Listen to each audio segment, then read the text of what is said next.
we turned the lights off. Yeah. All right, hit him with the future. Hit him with the future. Ready? Hit him with the future. Oliver Lang in the house. Just having a little San Pellegrino here. Let's give him an air horn. Yeah. Oops, there it is. Camera. Yeah, twist. Let's twist it. Let's Twitch twist it. it. Let's Twitch twist. it. Do the twist. There we go. Don't twist it too much because we don't want to short the whole dog out. You can bring it down a little bit so we're like actually there we go. fill up the screen. All right, screen test. All right, what up, everybody? He's shooting and drinking shots. It's a nice gun, man. I can't get it out of my hands soon. I know. Look at that. We got the nice little we got the Uzarski grip. I'm not supposed to plug the grips yet because it takes them a long time to make them. You see that? Oh, the and front. he doesn't have them in stock. We might have a couple. Yeah. So how do you get to the battery? This in the grip. Oh. Yeah, lipo, baby. Future. Oh, it's not in here. No. But it could be. It could be. Well, no, it couldn't be. That's a replacement grip if you don't want the whole deal. But anyway, hey, welcome. It's Tuesday. 5 p.m. It is Oliver called this the Mandela effect. He's like, so the show's at 5 p.m., right? And I was like, nope, 4 p.m. He's like, oh, you changed it. I was like, nope. No, it's always been 4 p.m. But time change. I mean, I thought maybe daylight savings. I think it's 5 o'clock in Bali.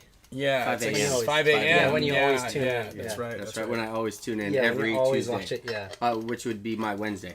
that's the only day you have to get up that early. It's the only time I do anything of value is to tune in here. Well, we appreciate you. Yeah. And shout out to our international. Look at this. Hi from Poland. Bam. Hi to Bali. Damn.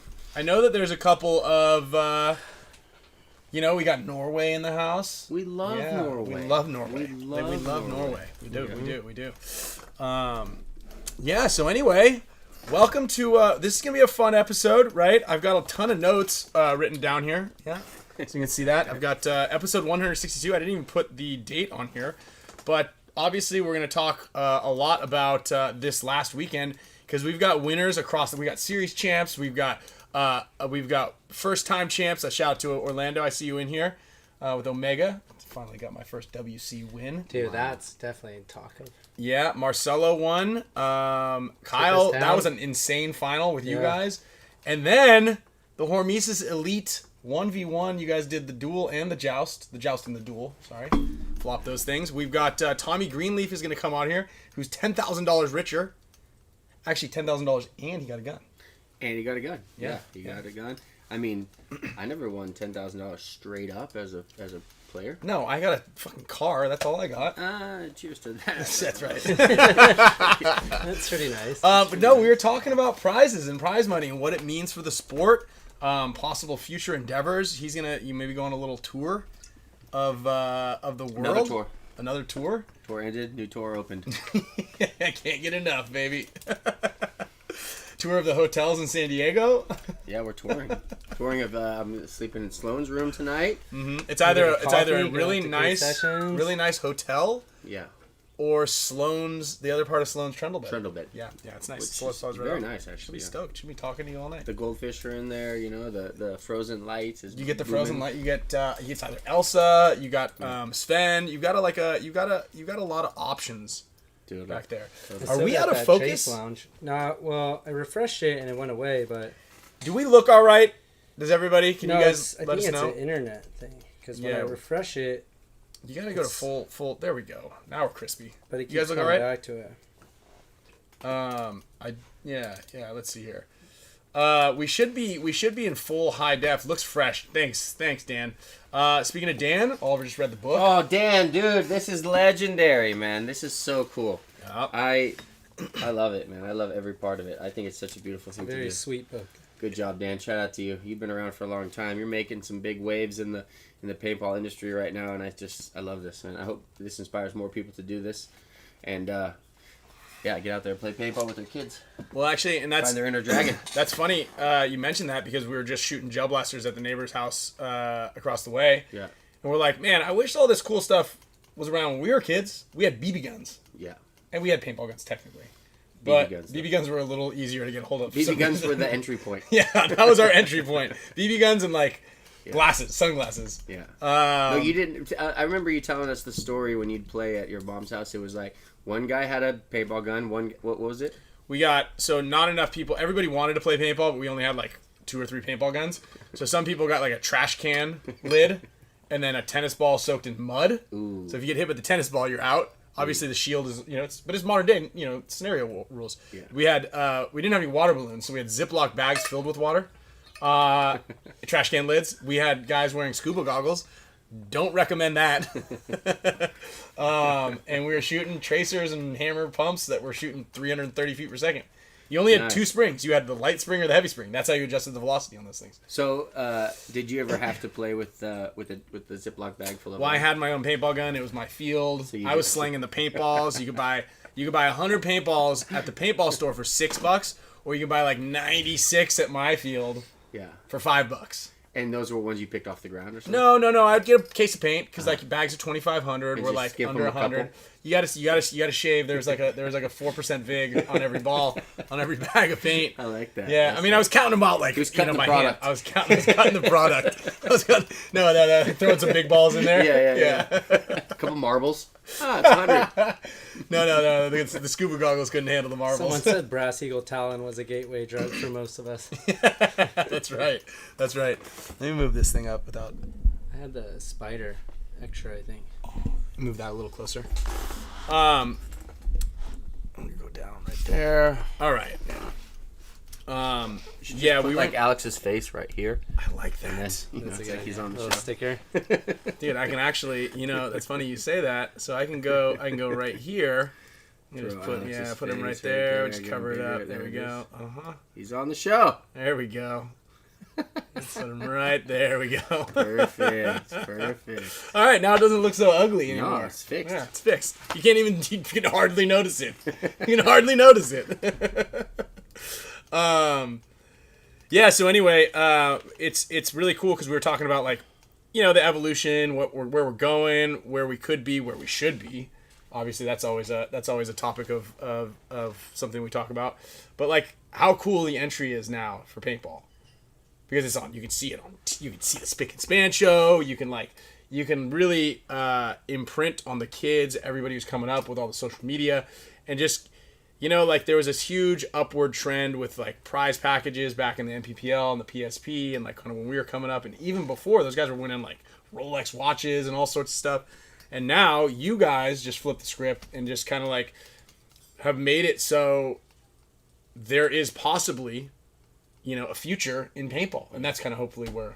Totally. Well, I mean, I think even the Splatmaster thing is brilliant because we all somewhat like ingrained in us to play like cops and robbers, and we love running around and shooting things, and that action of something coming out of something and hitting something, and so now it's like quite safe, and it's actually okay for the environment with these Splatmasters that anybody can go play with their kids, which is essentially teaching them to get interested gel blasters to get interested in playing paintball in the future. So I think that these things are going to be huge for the growth of the sport. And even in the weirdest way, I had this strange premonition.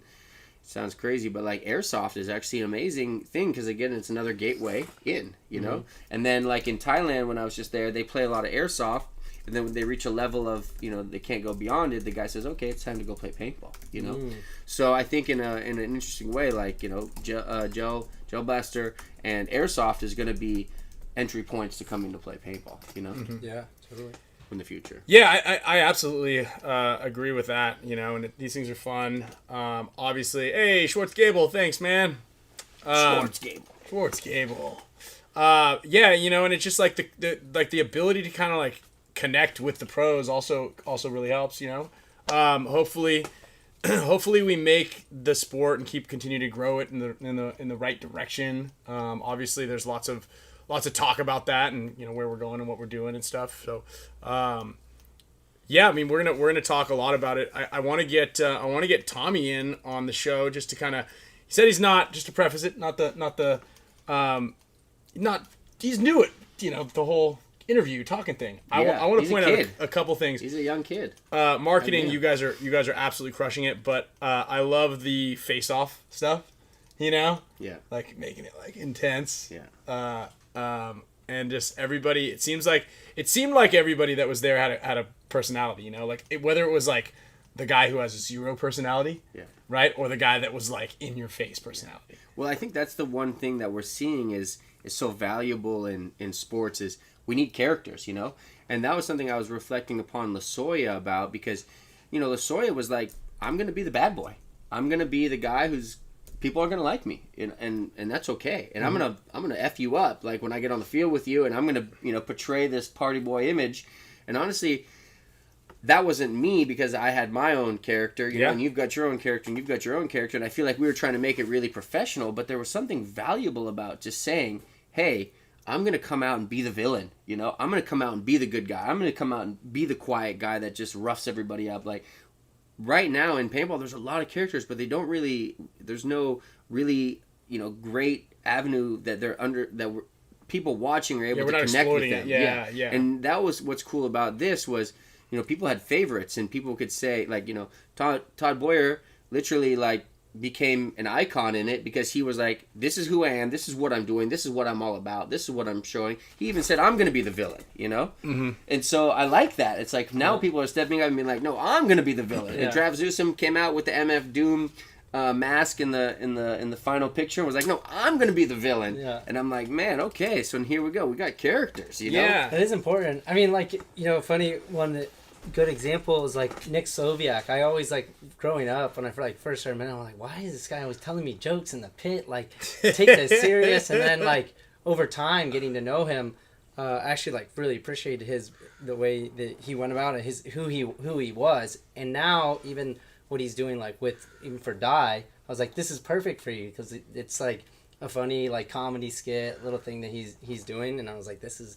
You're meant to be. Go to Hollywood. That's right. It's his character. Yeah. And you can choose to like that or not like that. Mm-hmm. And I think that's also where we get even more involved in the sport is when we have these emotional connections to these people who are essentially playing a fake war or a fake duel to win something, right? And it's like, now I want him to win because I like him and I don't like him, Yeah, and that's actually funny. Do you remember the old? And I get Jason Motto, one of our viewers, supporters, sent me like this big cachet of like old magazines. Do you remember the old JT magazines? Sorry, JT ads, where it would highlight one player? Yeah. Right. It was black and white. It was just the close up, the portrait of him, and it was like.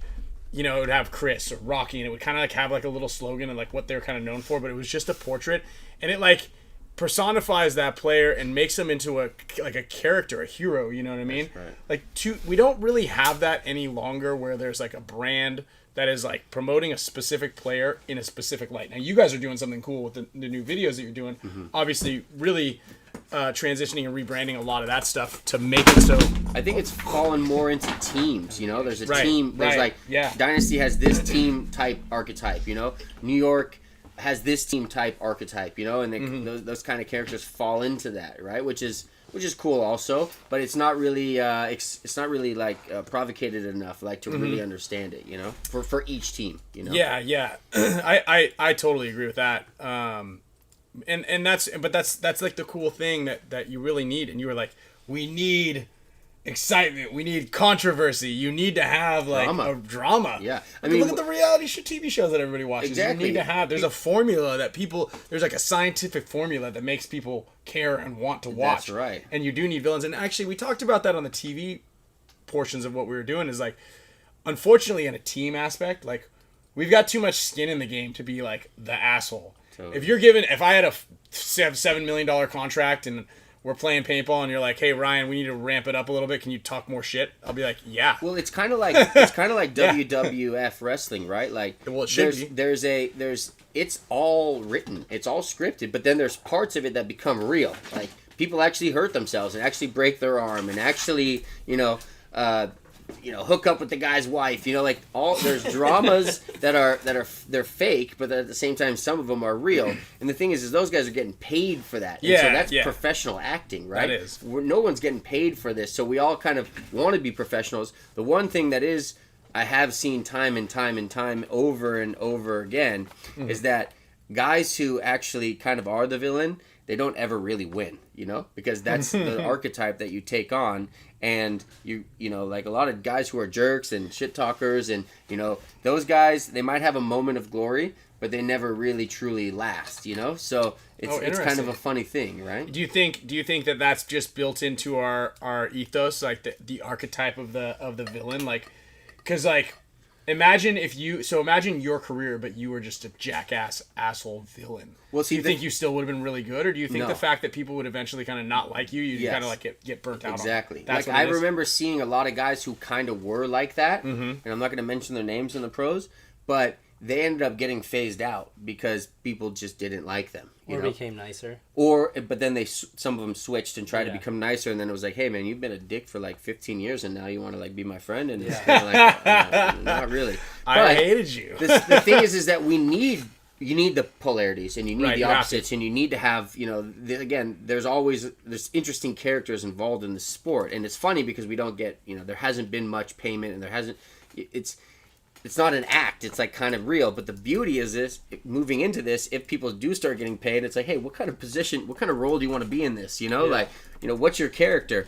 And I will say, watching that match, the final duel, it's crazy because I've been in so many of these high point, these very powerful moments in competition, and I'll tell you right there, I could literally cut the air with a knife. It was so thick, but because it was $10,000 on the line, right? And it's like, that's what I realized is, when you see professional boxers fighting, there's so much on the line that everybody feels and everybody's putting into it, so there's so much tension, Totally. And yes, you can have that, like, okay, Diesel needs to win, so yes, we can feel that, or Dynasty's won, and now this other team needs to win, so you can feel that in the air, or whatever it is, but it's still not enough. It's something about that hard cash that's on the line that really makes it a little bit more visceral. And there was like genuine, pure energy. Like, it was steaming up from everybody, It was like...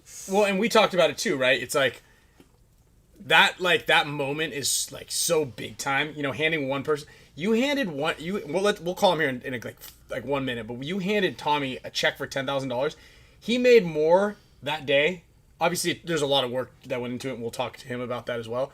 Than the 12, the 13, 14 people win on the Dynasty organization at an entire event over 4 days. I know.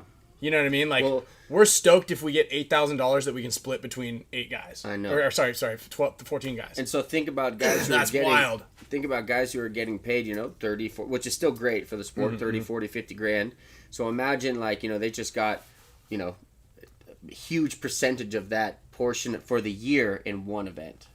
That's why I think there's some value in the future of this, because, and even whatever you choose to go into, which you could do both, the thing is that, let's just say you're like, you know what, this takes a lot more energy to do this for a year. I can just focus on these events and I can just make 10,000, 20,000 or whatever it is in the future, like in one weekend. Like, that's a game changer in the sport, And again, the thing with the duel is it doesn't really fully convert into being like the best snap shooter or the best one-on-one player or the best team player on Dynasty.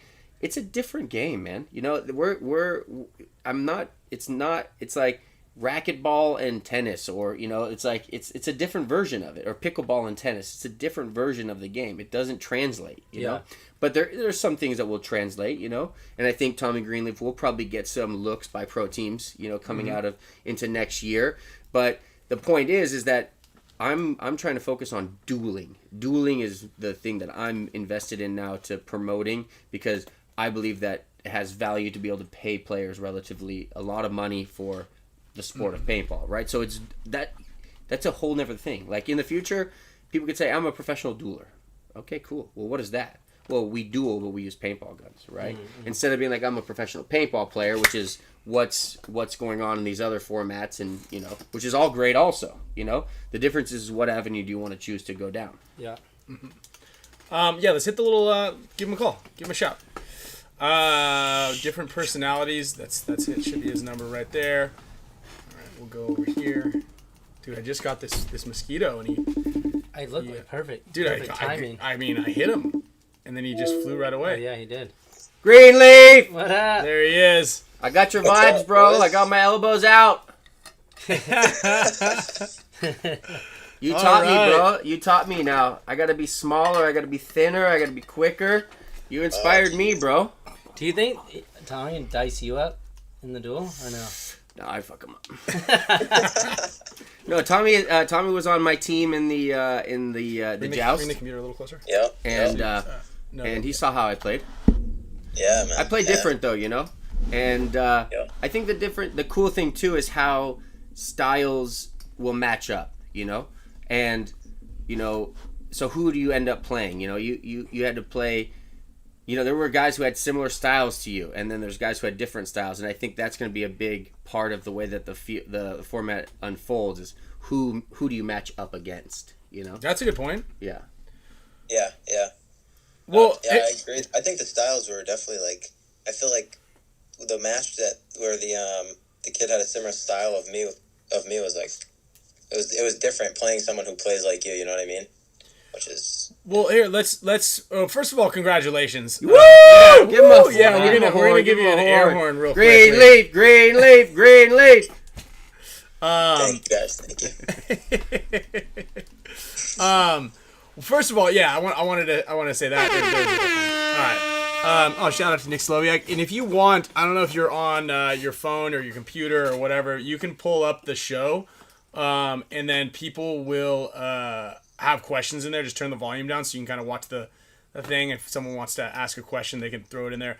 I want to ask just to touch on what you just said there. Like you said, the people. What would you say your style is? Who would have been what's like the hardest style? And like how would you, for people who've never played the duel, the joust? Because when I played it, it was like, you know, like what is advantageous on there as far as style? Like being calm. Like oh fuck, I see people just ripping. Blah, blah, blah, blah, blah. I can't stand over the top of them. So like. Yeah. There's a lot goes towards that. You know? So what is your style, Tommy? What do you think? You're Yeah. also a creator, person on the tip of the spear, obviously someone who won it.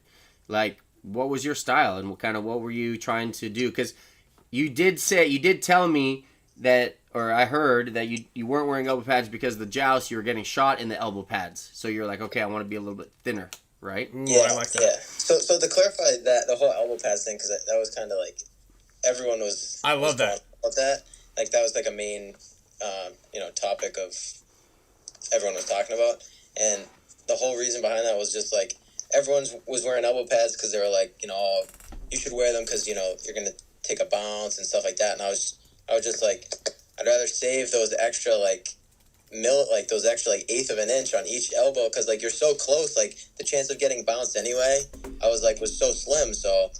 That was behind that. I didn't wear them in the Boston duel either.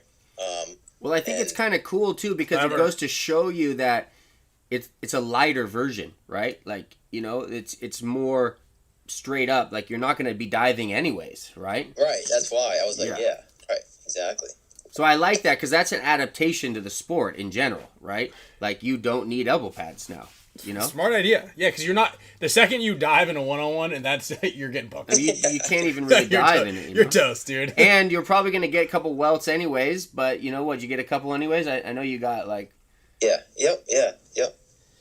Well, let's talk about the physicality. Like, how many matches were there? I could add up how many points you played. But go ahead, address there that. There was what did I play? I went the distance on the first match, so 3, 4. I think I played five matches total. Mm-hmm. But yeah, my style going into it, I think was just kind of like counterpunch. Like I felt like,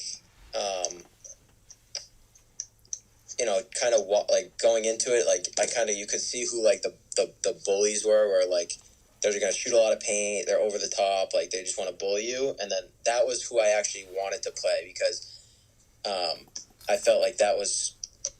Like a better counterpunch for my style of play because like just I don't know, it just did, to be honest. In some of those videos, it looked like you were you're kind of reading. It's like a box, that first round of the boxing match where you're like timing their shots and where it's like above you, to the right, to the left. It looked like you were kind of collecting that data and then helped you get like an advantageous shot knowing their timing. Mm-hmm. Yeah, and it was good too. Like you kind of can see, like, you know, people's tendencies after the first few points. Like, again, like, well, I was out there for the first points, I'm reading, like, okay, I just, you know, he doesn't move, like, you know, he's in the same spot twice, and just, like, he's always over the top and all right, like, just different stuff like that, and I guess that kind of just helped me. Well, so what about, like, okay, so you lost to Boyer the first match, right? Yeah. What happened? Like, you know, give us kind of a breakdown on, like, the evolution of it. Yeah. So the first match, it was, again, I didn't have any, like, you know, scouting going into it or anything, like, you know, how someone's going to play a one-on-one. So, you know, I don't know. I think it was a real, like, gritty match. You know, we were both, like, going back and forth. I know we both got spoken to by the head ref saying we were, you know, playing on or what, like, what was going on there. I don't know, but... Well, it was just heated. It was like, you know, he really wanted to win, and so did you, you know? Yeah. And then I think I got the only major, I think, in all the duels, right? Yeah. Oh. Like, ever. How does that happen? Well, what happened was, so we're trying to learn this, because there's really not much, you know, like, okay, so it works like this. You get a warning, and then once you get a warning, another point swing will go to the other person, and then if you get another penalty, then it's a negative point, right? So they got a warning, and then like 2 matches later, Boyer came around to bunker him, and you know, hard to say exactly what happened, but Boyer said he shot him first. Rich could only see Tommy, and Tommy was getting shot by Boyer, and Tommy's still shooting Boyer, so Rich gave him a penalty, and it was a 2-point swing to Boyer. That was the only penalty that was addressed. And then the third is to negative point, and then the fourth is you lose. It's disqualification. So it's like, you know, kind of 4 strikes, you're out, you know. So it was like best out of 3 matches? Best out of each 3, person? First round. He lost the one to Boyer, and then he came back to win the next two. Yeah. So, like, what did you change in the next one after you lost to Boyer the first one? Honestly, I didn't change much. I just tightened it up. I think I knew that if it was going to be that grimy, that, like, I had to, like, change it up a little bit, because, again, there was, like, I think that point I got the major. The point before, I think I ran him down, and then he came and ran me down, and I was like, yeah. And then that's how that got the penalty. Again, I don't think it was a penalty, but, you know. Well, you were kind of in a bad. It was kind of a, because you were just right in front of Rich, and Todd and Rich couldn't see Boyer, you know. Yeah, right. But no, I just tightened it up and played pretty much the same. Did you ever get aced? I did get aced. Yep. Because you were probably the fastest one off the block, and I think you aced Newsom in the last one 3 aces, which is pretty hard. Like, to get 1 ace is good, 2 aces pretty good, 3 is like great. Well, do you feel like things started slowing down in the finals? Like I saw the one, there was like a interview with you, and you're like, everything was cramping up, like I'm hurting right now. Yeah, it definitely slowed up, you could tell, but I think the playing styles, like, again, watching his match before, like, they still had the same styles, even if it was slower, like wanted the dominance, you know what I mean? Like, but so I will say that I do think Travis and you had this most similar styles. Really? You don't think me and Chris did? Caputo? I mean, honestly, Chris, Caputo, yes. You 3 had very similar, but I feel like you and Travis were way tighter, way snappier, way crisper. Caputo was also, but in a different way, you know? Caputo made a little bit more moves. Caputo, you know, you and Newsom were very, you know, you guys were very, like, what's the word I'm looking for? Like, very strategic and very surgical, you know? Caputo was too, but Caputo was like, he just had excellent shots, actually. Also, so did you guys. I don't know. It's hard to say. Those 3 were. You guys were definitely the most just similar. Crispy and just. Yeah. I saw a lot of people going down. Can you stand over the top of the temples? Yeah, the Aztecs. Yeah, I can on my tippy toes. On your tippy. I saw you coming over the top a little bit. I can't.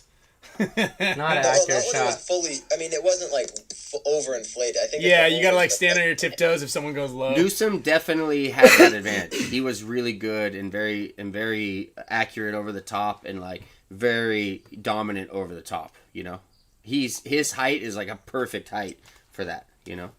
Yeah, I was glad there wasn't those juice boxes. You know. Yeah. Those So wouldn't be that- so real quick. So I want to just know, like Ryan said that you went to one of his clinics before. Yeah, the Boston. The Boston Combine. Combine. The Boston I Combine. do. How old are you, Tommy? How old are you? I'm 21 now. Nice one, bro. Yeah, Which 10 combine? G's, Which 21. combine was that? It was when at the indoor Boston Paintball at the Chelsea Yep. field. They used to do a winter combine basically in February every year to get people geared up to play in like the upcoming season, right? So like that was the original combine concept where everybody like all the coaches would come in and like see, there we go. There it is. It's on the wall, my man. There we go. He's got See them that? all. Look at that. He's Sick, dude. Yeah, dude. You're that's how you're my wall living the was dream, in bro. At home when I was like first coming How up. how old were you when you did the combine?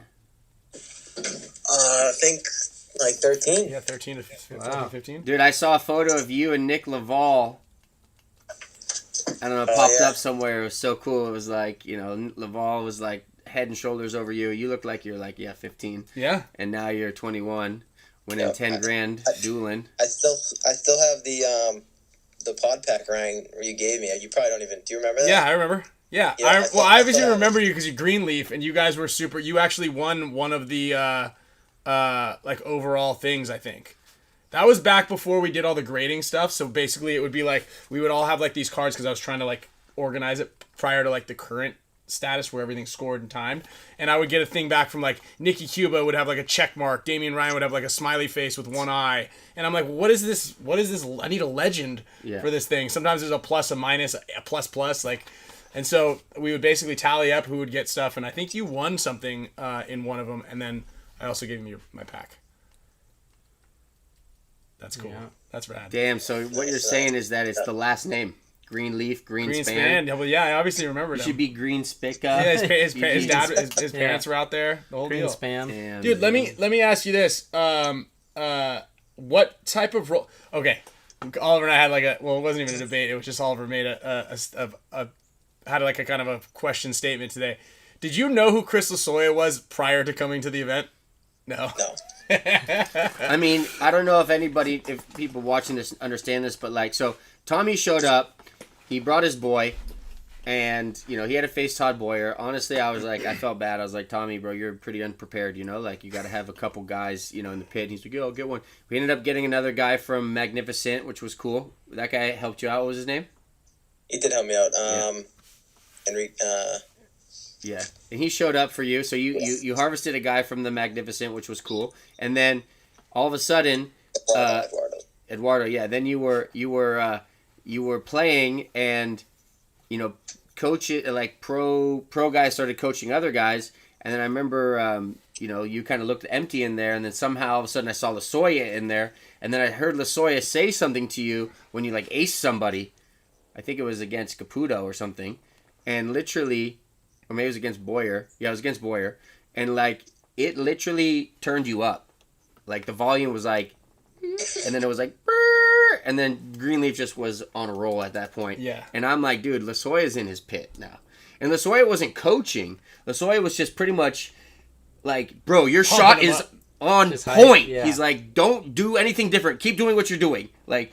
Definitely not coaching him, you know, not helping him like strategically, but just giving him that little bit of Hype that man. juice, Yeah. you know.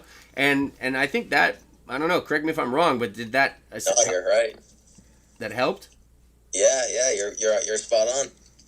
Yeah, I mean it's good. It's like you have like your mental coach in there, dude. You need It's that. not like, hey, you gotta like when you're coming out this way, left-handed, come out at this angle. No, he's like, start, kid, go, kid, keep going, kid. Like Yeah. this is sick. Yeah, that's awesome that you just kind of like picked up.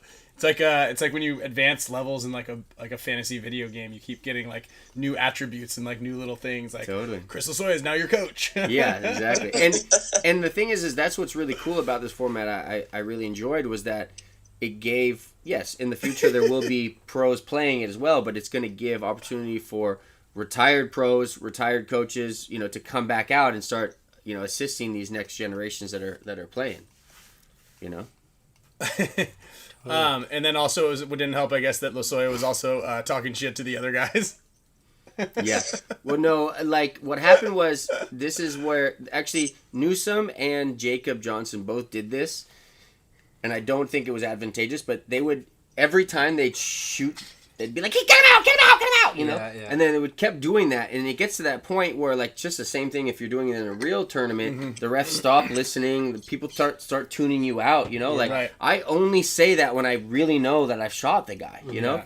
And then they continue to do this, and there was one point where Newsom was like, "Get him out, get him out, get him out," and Lasoya's like, "Shut up!" Like in the middle of the match, right? And I was like, "Hey, Chris, you can't speak from the pits, Like, Right. it's until the point's over, And then he didn't do it again, but he just told him to shut up because he was kind of just chirping, like Nice I shot him, And it was a little, it is.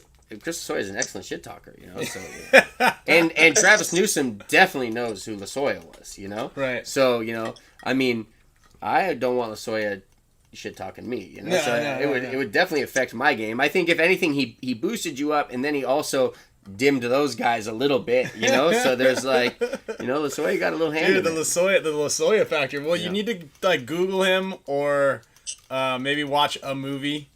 Like a paintball movie that was made. Push, maybe? Yeah. Push would be a good one. Push would be a good one. Yeah. Can you write that down? Do you have a VHS tape player? Yeah. But that's cool, man. I like that. And I think that that's also the future of it. And anybody who's going to do the duel in the future, I mean, like I told you, you were a little bit ill-prepared, but I feel like everybody should have definitely a coach, definitely one guy who's going to, like, pit for you, and two guys would be excellent, and maybe 3 and 4 and 5 if you're a really hype man, monster rapper, and you got to have a whole crew in there. Crew. That's when the duels are worth $1 million. Yeah. Then you got the dude you got rapping the whole for you. guy You got little in there. Yachty or whatever. Because there's an intimidation factor in that. Just imagine if like all of you guys were in my pit and I'm playing. Yeah. Like the level goes up, right? That's true. And then every time we erupt and scream. And the one thing I did like that was kind of cool that you don't see so often, especially in 5-on-5 paintball, was like all of a sudden I saw Smitty was pitting for Newsom, So he was a player and then started to help Newsom out. And I was like, that's cool. That's camaraderie, right? Right. I think even Boyer was helping you at one point, or somebody was helping. Yeah. Shout out to Todd. After the semifinals match, he was helping me with I was cramping up and everything. He was over, hyping me up and Yeah. And I liked. But yeah. I even liked Definitely. Boyer was like, in that 20 seconds before each point, he's like, "Come on, Greenleaf," from the sidelines, and I'm like, man, that's cool, because we don't do that. Like, it's like I want you to win. I'm your personal fan, right? But like, if Diesel is playing Dynasty or Diesel is playing someone, I'm not gonna be like, "Let's go, Diesel," because I'm not a Diesel fan, but I'm a Kyle Spicka fan. I'm an Alex Goldman fan, right? So like, if you're playing the 1-on-1, I'm rooting for you. I'm like, "Let's go, Spicka, let's go," And that's something that I've never seen before in paintball. Was like all of a sudden, guys you were just playing against rooting for you vocally. Yeah. That definitely was. When you hear that, like in between the points and stuff, it gives you more gas. It really does. Totally. What would you say your prep was going into this? And was it different than going into the first duel that you won out in Boston? I mean, were you prepping, or were you you come just- off the couch? Or you just I think. Oh no, I was definitely prepping, but I think I was. I think it was different. Like I think a lot of it is more mindset. Like I think. I don't know. It was just you have to be confident and know that you're gonna go out and play like amazing paintball players, and that you do belong, and that you're there to win. And I think it's I don't even know, man. Well, you were definitely not short of words that day, man. So it's kind of funny to watch you because. You were pretty boisterous and vocal those days. You're like, I knew I was gonna win. I was coming out here to win. Yeah, there we look go. At you now. You're Ramped a shy dude. 21-year-old kid. And, Yeah. But when you were there, bro, you were shining, man. I like that. What are you spending your money on? Yeah. Have you bought anything yet? Like, did you treat yourself to something expensive at the airport, at least? An upgraded ticket on the way home. Oh, There we the go. finer Yeah. things, dude. That's First like class. $3,000. I saw you. Dude. What about, how did your parents feel when you brought home a check for 10 grand? Were they like, "Whoa, son, that's cool"? Yeah, they were pretty excited. Everyone is crazy. They're like, all right, Everyone- well, you know our banking is down the road. You Yeah, owe us about 10 times that. Yeah. So do you still live at home with them? Room 100,000. and board just went up. Yeah. Are you living at home with them? I am. Yeah. Love that, bro. And so Oh, yeah. tell me what's going on in Boston, because what I will say, like, Bostonians, you guys have a very unique character about you, and I felt like you won, and I saw all over social media, I saw every Bostonian like rooting for you, turning it up, Boston, Boston, Boston, and I feel like it kind of gave Boston like another new wind in the area, like at least from I'm not West Coast, but I'm in the West Coast now. I felt like the air. Well, I don't live in America anymore, but the air was like filled with like celebration for you, and like people are gonna be now, I don't know, more interested to play one-on-ones, or more interested, maybe go out there. Even a guy said, "Hey, I was so inspired. I'm gonna start playing again." So I feel like I noticed that too. Like I think something about the East Coast, and definitely especially Boston, like everyone's like super passionate about like their teams, their local teams, like sports teams, and big time. I think people want to see like you bring it home to New England. Like again, that before I had the duel, I was telling everyone like, oh, I'm going out there. Everyone's wishing you good luck, and I'm like, yeah, man, like I'm gonna bring it home to New England, and everyone like loves to hear that. So I think that's like they take a lot of pride in their sports teams, and especially a big event like this, to have someone everyone wants to see you win. So that's cool, man. I love that. Yeah. I love that. Tommy, who is TK and why is he your hero? I got a question in here in the comments. Oh, TK? Tony Kearney, he came out with me. He's the front office for Malicious. He does all the logistics and everything. He's a G. So who else? Send a shout out let's to get the everybody who shout-outs. helped you. Like, give us a little download on, who was in your ear, who was training you, who's giving you paint, who was giving you rides, like what was happening. Like, give us, shout out to all these guys that made this happen for you. Yeah. I definitely want to shout out. Definitely shout out to Tony. Shout out to TK. Shout out to Adam Rand, aka Truck Stop, for the coach of Malicious. He's awesome. And then shout out to like there's a lot of people like Timmy Stetzel. I grew up like playing with him back like actually right around the combine time. We put together a team. Now he's pro. He's he was giving me some tips and stuff, how to play the field, like just different stuff. Harrison Fry, he was in my ear and stuff. Cool. Yeah. Was he trying to sell you something? What's that? Was he trying to sell you something? No. What team do you play for? I play for Malicious. Division 2, yeah. Oh yeah. Division 2. Nice, man. What are you guys playing World Cup? We are playing World Cup, yes. Yeah, dude. Another first class flight for you. Damn. Let's go. Let's go. So where do you go from here? What's the plan? Like the Malicious guys, they go in, you guys win World Cup, you guys move up to semi-pro. Have you been playing with these guys? You've been coming up together with them for a long time? Yeah, we've definitely. Oh yeah, shout out to my boys Harrison and Jameson Stanton. I've been playing with them since first combine. Yeah. Our first event was 2015, April 26, 2015. Hell yeah. Still have that poster from combine. Next year I think we actually have to move up to semi-pro just due to the rankings and stuff like that, the points. Did you guys host him with the APPA? How many points did he get from We this? don't play the APPA points. Yeah, we don't do that move. But hey, so what about this? Like, honestly, because it felt really good, Honestly, it was one of the biggest things in my career to be able to host an event and, kind of honor, the best players in the nation, Like, those guys were all excellent, dude. Like, going into it, we didn't know who was going to win, And I love that you won, I was like, man, honestly, you were kind of an underdog, And what do you got to say for all the people out there who want to do something in paintball? Like the kids, the new, the guys who are 15 now, like how did you do it? Like what were the steps and what are the little tips and the tricks and, that can inspire somebody to go out there and just be doing drills and, like what do you need? And, what's your message to this next, up and coming genre era of players? I definitely think you should just find a player who, you want to almost like be like, and who you want to learn from and get better from, and learn their style of play and take everything you can from that and be like them.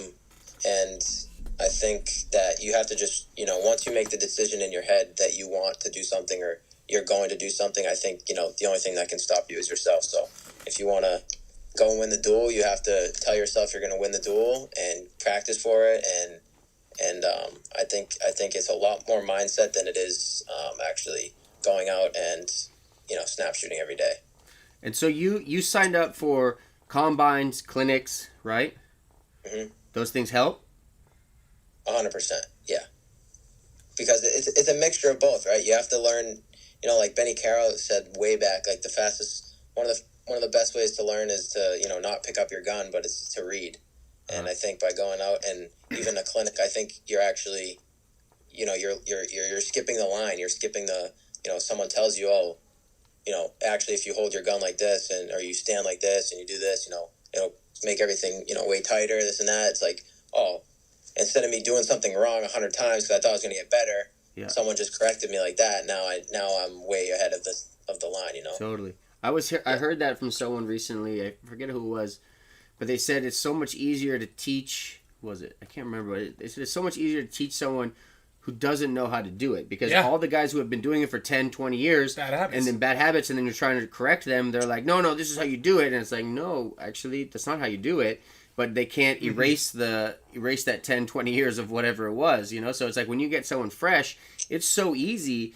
It's actually very easy in the sport to learn how to do. You just need to apply yourself and do it right for a little bit, and then all of a sudden it clicks. And I've seen players who were not good players become excellent players in like 6 months, a year, with that right, correct focus and mechanics. Well, and especially if you have the right people helping you out. That's right. Obviously if someone's like, and that's what one of our biggest things that we've said, and it's a very fine line, but when you have a coach, if you're a D4 player and your coach is a D3 player that just like can't hack it anymore, it's like he doesn't really know much more than you do. He just ranked up. Right. Maybe he does, but like a lot of times people are given bad advice. I mean, we just played a WCPPL event. I had to tell my guy 100 times running to the sink, I'm like, don't run and shoot there. You're a bigger, slower target. And he's like, oh, I got to put this. I'm like, you're not going to hit the guy. Like, I know you're not going to hit the guy. I wouldn't hit the guy. You know what I mean? Like, Tyler Harmon can run and shoot everywhere he wants, but like, unless you know or you're really close to somebody, just get into your spot alive, But like these coaches are constantly giving bad advice.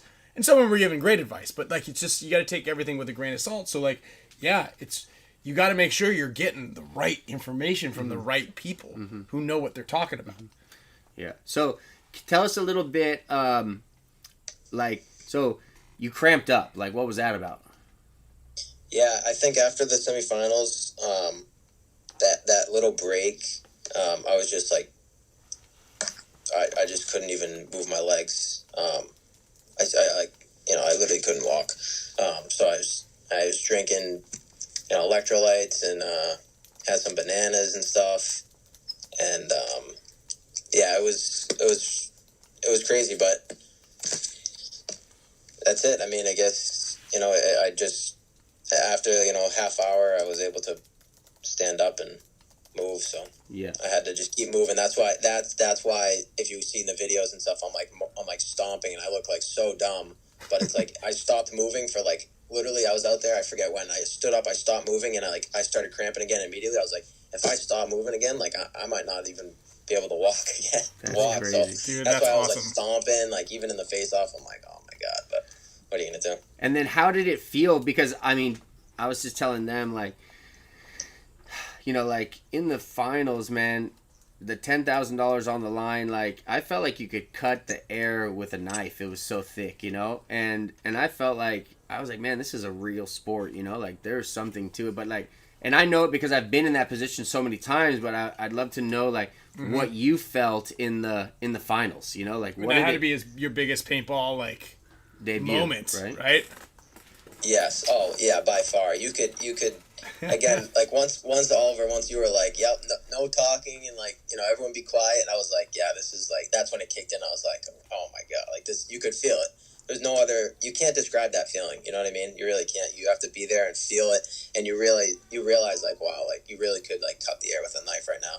One thing I like about how you play and how you do things is like, so, and this will be something that'll be like evolved and advanced once we do this more, but like, you know, time, energy consumption. Like when you did it, remember it was like that guy was tired, and then you knew that you had to like run and real quick and sprint and hit the thing. No timeouts. Yeah, Tommy was like really good. I liked how you did that. You would run a lot of times in and hit the buzzer, and I feel like a lot of guys would just walk, and you know, there's something about that. It's like threatening. It's like, okay, this guy's fresh and this guy's just sharp and he's got energy, you know, and not to be like, you know, slow and lollygagging in, you know. And I felt like every time you shot the guy, you're like, boom, and you hit the buzzer, and I was like, damn, like it's kind of like, you know, that keep him on the ropes. Yeah, and it's like when you were playing Clay, it was like you knew he was tired, and you would just run in there and you'd hit the buzzer with so much authority that he was like, oh my God, he's fresh. You know, like I'm worried about him because he doesn't look like he's,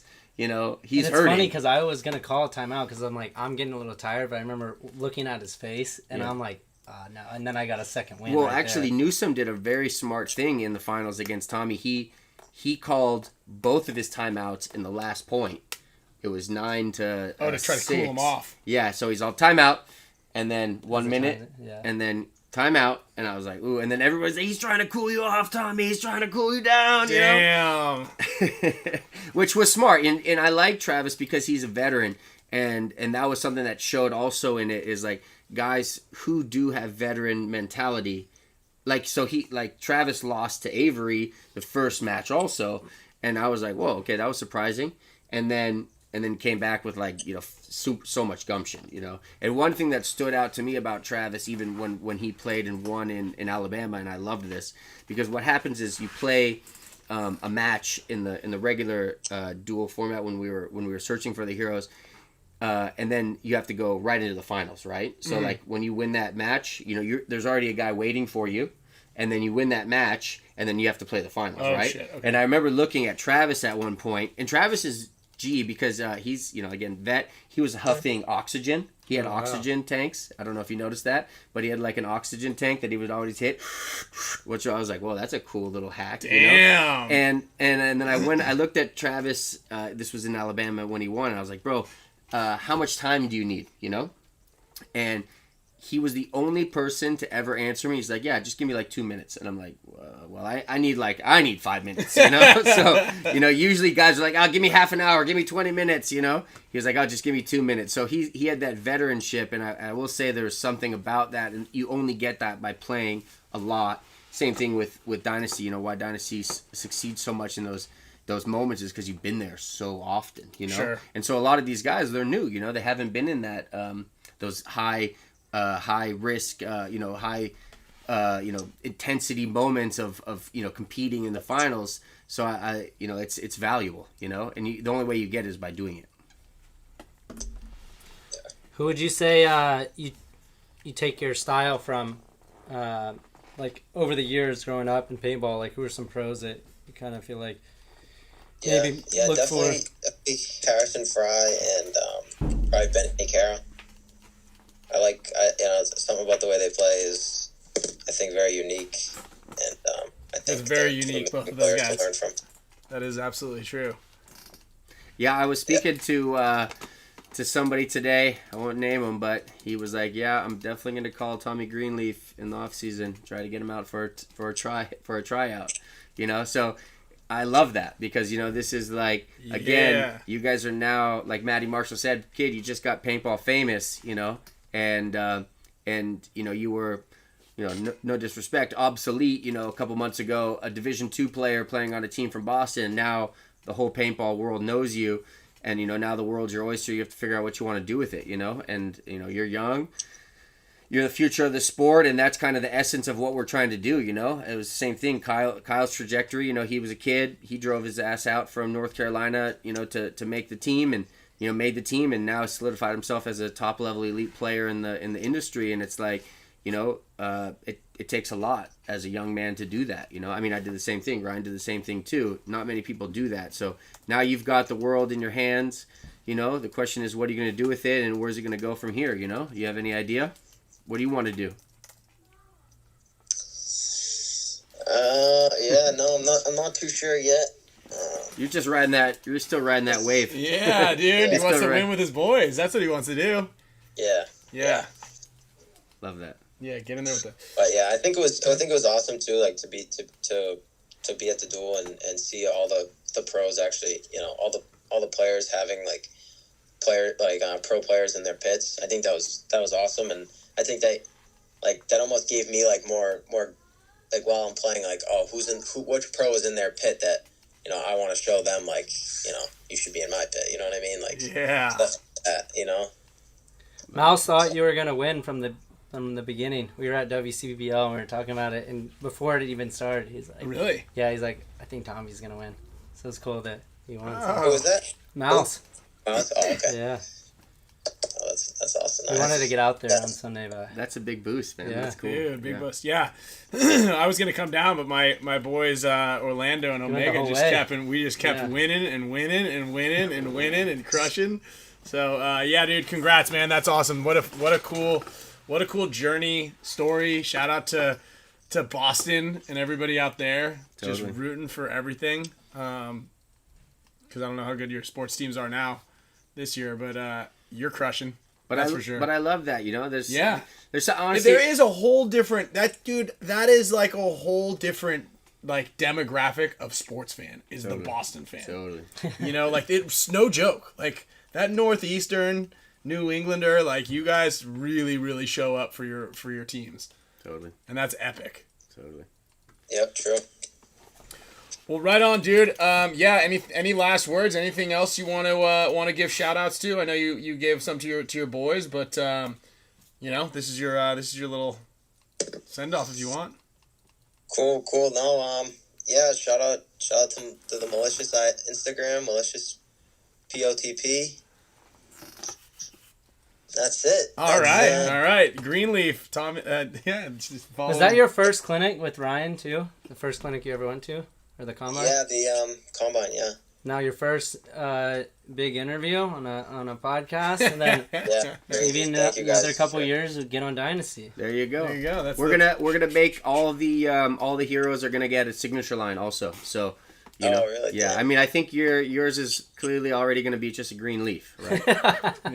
Yeah. The green leaves? Yeah, I got the Greenspan. He takes things very literally. Yeah. Yeah, he goes very literally. Green leaf, He doesn't mess around. But also, you wore the T-shirt, and so the thing is, I think you should be able to sell that advertising. Let's just say there's another duel next year. Are you gonna go out there and be like, hey, Boston Paintball, you want me to win? I'm gonna win. You want to put $5,000? I'll wear your T-shirts all year, bro. Yeah, there it is, dude. The white T-shirt, man. He wore like a white pub bar T-shirt or something. Yeah. Like I saw no it had like some paintball mountains relation, on it. Yeah.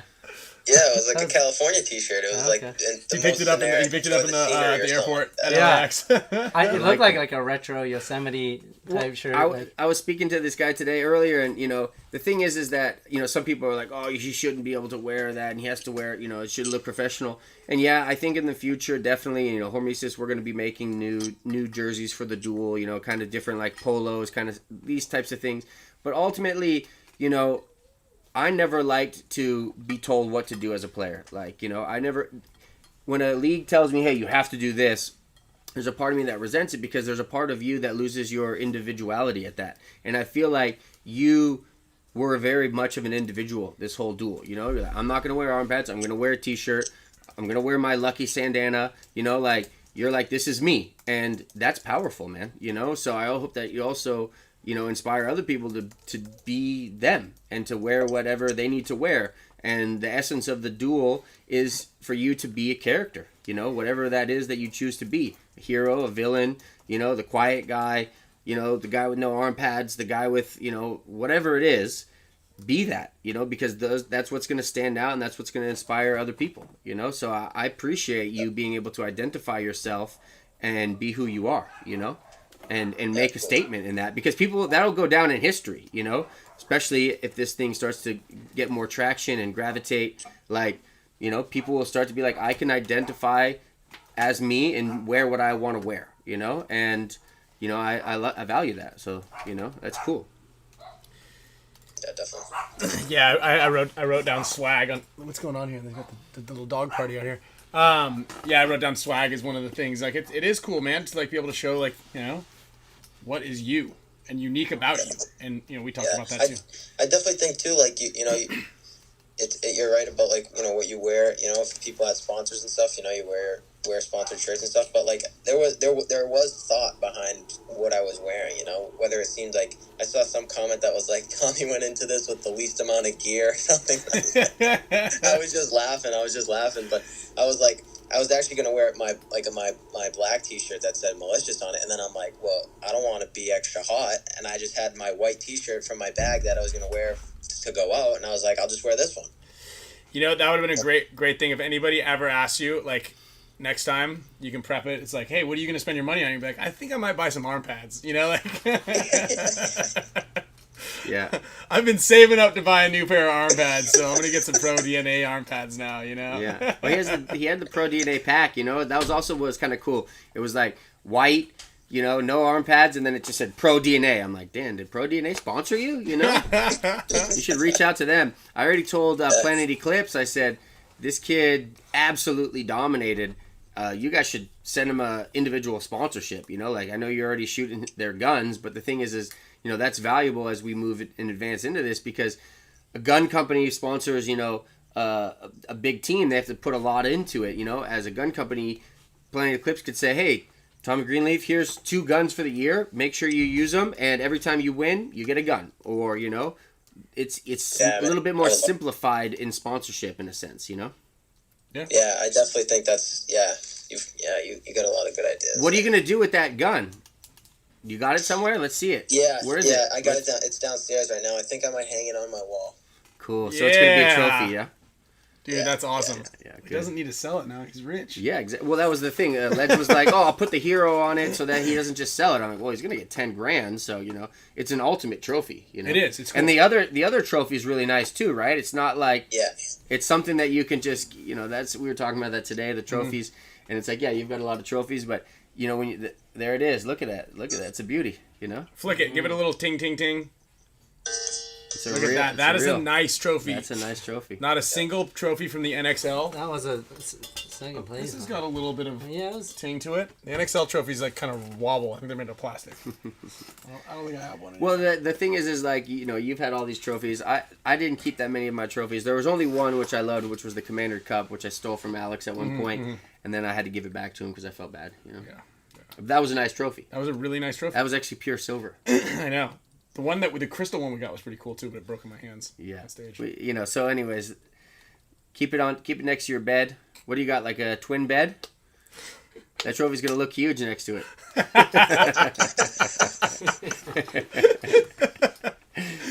Well, bro, you're the man, dude. I want you just to keep relishing in it, and yeah, you know, I think you're in a great place, and I hope that people who are trying to improve their skills, you know, can follow your lead and even reach out to you. And, you know, this is a great time for you to start even doing clinics and teaching people in your local area and doing one-on-ones with them. And, you know, the cool thing with the duel is that it's brand new concept, so that there's a whole possibility of people being able to rewrite and learn things and do new YouTubes and, you know, the starting station and what are the techniques and what are the tips and what are the tricks, you know, because even these guys who are the best, they haven't played the duel, you know, in that system yet. So they don't know exactly all of the tips and tricks, you know. I saw like, you know, Smitty was starting with his like barrel in between his gun, you know, or sorry, his barrel between his legs, you know, with the start, and it's like, people can rewrite these things that, you know, we haven't been able to rewrite for a while, right? So that's what's cool. You know, there's a whole new open platform, so to say, on it. Yeah, I like how too, like the format of the duel, like you can. There's so many different variations. Like I was actually thinking about it too, like how like the layout, right? Like how is the layout going to be for the duel? Like I was thinking, like, is it going to be? I was expecting you to like do either like something weird, like super weird, like one Aztec on each side, and then like I was like, I don't know if he could do that, and then like just different things, like that I think is crazy because there's unlimited layouts you can do, right? Feels like, at least, but yeah, I can't wait to see the future of the duels, and I think it's definitely the future. I think it's great. I think you might see him at the NXL's a dual tournament over here on I think that's something that people would actually want to play. You mentioned about the future real quick. Last thing. If there's anything that comes from Jordan Jackson, anything you could change about the event, what would it be? If I could change anything about the event, what would it be? You could say nothing. You could say like you wish Alex wasn't there, or like just Alex, no Oliver. You could do anything. Honestly, I have to think about that. All right. We can come back to that. We can come back to this one. I mean, it wasn't really like, it just was smooth. I liked the best out of 3 the first round, and I liked the sudden death, after that, and it's just like cheerleaders. Oh yeah. Jason. That's where you went. That's where you blew it. We blew it. You could. Chris could have brought cheerleaders. We blew it. I don't know if he's still got the same. You're right. Goal Cheerleaders. As before, but yeah. Cheerleaders, man. That's Cheerleaders. It. Or at least the girls to go out in between with the round. The round girls. Oh yeah. In general. Oh yeah. In general, hey, girls, more I got 10 grand. women out there. Yes. Okay. Yes. Okay. But also, what did you think of SC Village? I think this is probably your first time out to the West Coast. Mm-hmm. Yeah, it was. Did you even get to go look at much of it? Didn't really get to look at it because the field was right in front, obviously. But California is absolutely gorgeous. I believe it or not, that's not even the best part about California. Yeah, a lot of dust and sand over there. Yeah, I stayed in the Laguna Beach area. I don't know Oh, there we go. Yeah. There was a moment where like, and I can't remember if it was your match or whose match it was, but there was a big dust storm like came in at a moment, like it blew over and the sun was setting, or like the sun was getting a little bit lower, and it was like it looked like a Wild West, like it looked like a duel, I was like, whoa, look at this. Yeah, so cool. Awesome, man. Well, congrats again, dude. Thank you. You're the man. Greenleaf! Thank you guys. Thank you for having me on. And nice work. My DMs are open to everyone. So there you go. Shoot him a DM. What's your Instagram handle? Tommy Greenleaf with 2 F's on the end. 2 F's. It'll populate when you get that far. Now it's gonna be a 10K on the end. Tommy 10K. Ooh, I like that. Tommy 10K. Tommy 10K. Sounds good. Change it. Change it up. All right, dude. Well, we'll see you at World Cup, bro. See you at World Cup. I'll see you there. Thank you guys. Congrats, thank you for having me. All right, hey, and you did a good job on the interview. I knew you were a little worried, a little nervous about it. You did it. You're a piece of cake, dude. You're a natural. Yeah. Hey, and mad respect to your parents for letting you play paintball and letting you come to California to take that down. And I think that's a big part of the things behind the scenes are the parents, supporting. Yeah, definitely all the supporters, 100%. Yep. All right. All righty, man. All right. Cool. Take it easy, Thank you, guys. Of course. Thank See you. you, Tommy. See ya. All right, dude. Great work. Wow, that was fun. Wow, Dude. that was cool. a great one. Dude, he did an excellent job at that. Really cool, man. Tommy 10K. 10K Tommy. Someone else said Tommy 10 stacks. 10 stacks. That's a good one, too. Ooh. Yeah. Throw in your favorite Instagram handle for Tommy. And we'll vote on it. We'll vote on it. We'll spin the wheel. And then, we could probably put them all in. It might be hard for me to catalog all of them, but we'll just kind of like start voting on it. We'll just do our own intro. Tommy t-shirt. T-shirt. Tommy 10K t-shirt. Ooh. I like that. I mean, if he should invest all, like half of his money, 5K, into white t-shirts, get a booth at World Cup, sell them. Tommy 10K, Tommy 10 stacks. I like that. Dude. And if you need it, there we go. We'll hook you up with James from Island Designs. Tommy 10K, the gun. Tommy the gun. Dude, he's got a great... Dude. That's easy. Did someone say Tammy 10K? Team Money. Team Money's already taken. Okay. By Todd Martinez. Mm-hmm. Well, you could maybe buy him out. Yeah. He's rich now. Yeah. He is rich now. Awesome, man. Well, let's jump real quickly over to the WCPPL, and then we'll give some stuff away. Yeah, man, I'm bummed I wasn't at the event. I know actually we were supposed to do it at the event. Glenn was a little sad that it wasn't there. Yeah, I mean, I feel like, look, we this was a big dream come true. I know we spoke about this on the show like, over a year ago or something, and then it kind of happened, and big shout out to Trucker Billy and Kevin and Miko and Alex, definitely Alex for, a lot supporting me in this vision and, kind of giving me the carte blanche to be able to make it happen, because it was not cheap, and we didn't make anything off it. We literally went around the country. It took me 2 months of my own time. We spent a lot of money to do it, but we harvested 8 amazing heroes from across the nation who were kind of, I'm not gonna say they were unknown, but they were unknown, and now they're highlighted, and this is exactly my intention, was to figure out who the best players are across the nation, and to throw an event where they could win a substantial amount of money and make it real. And I think like this is just the beginning, So in the future, we're gonna do it better. We're gonna have better everything, better production, better venues, better refs, bigger prize packages. Everything's gonna be better, So this was the first one, and for the first one, man, I really just couldn't be more happy with the way it unfolded. Yeah, that's actually. Is there a video? So Go Sports was there, and Go Sports is going to do a nice production of it. Oh, cool. Yeah. Nice. And they're going to have that on their thing. And, nice. And then we had some media guys also there. We had some really cool drones. Like, people were like, oh my God. You had your drone guys. So they were arguing a little bit about it, and I get it. But, like, man, some of these shots were dope, dude. Like, they're playing, and the drone's like...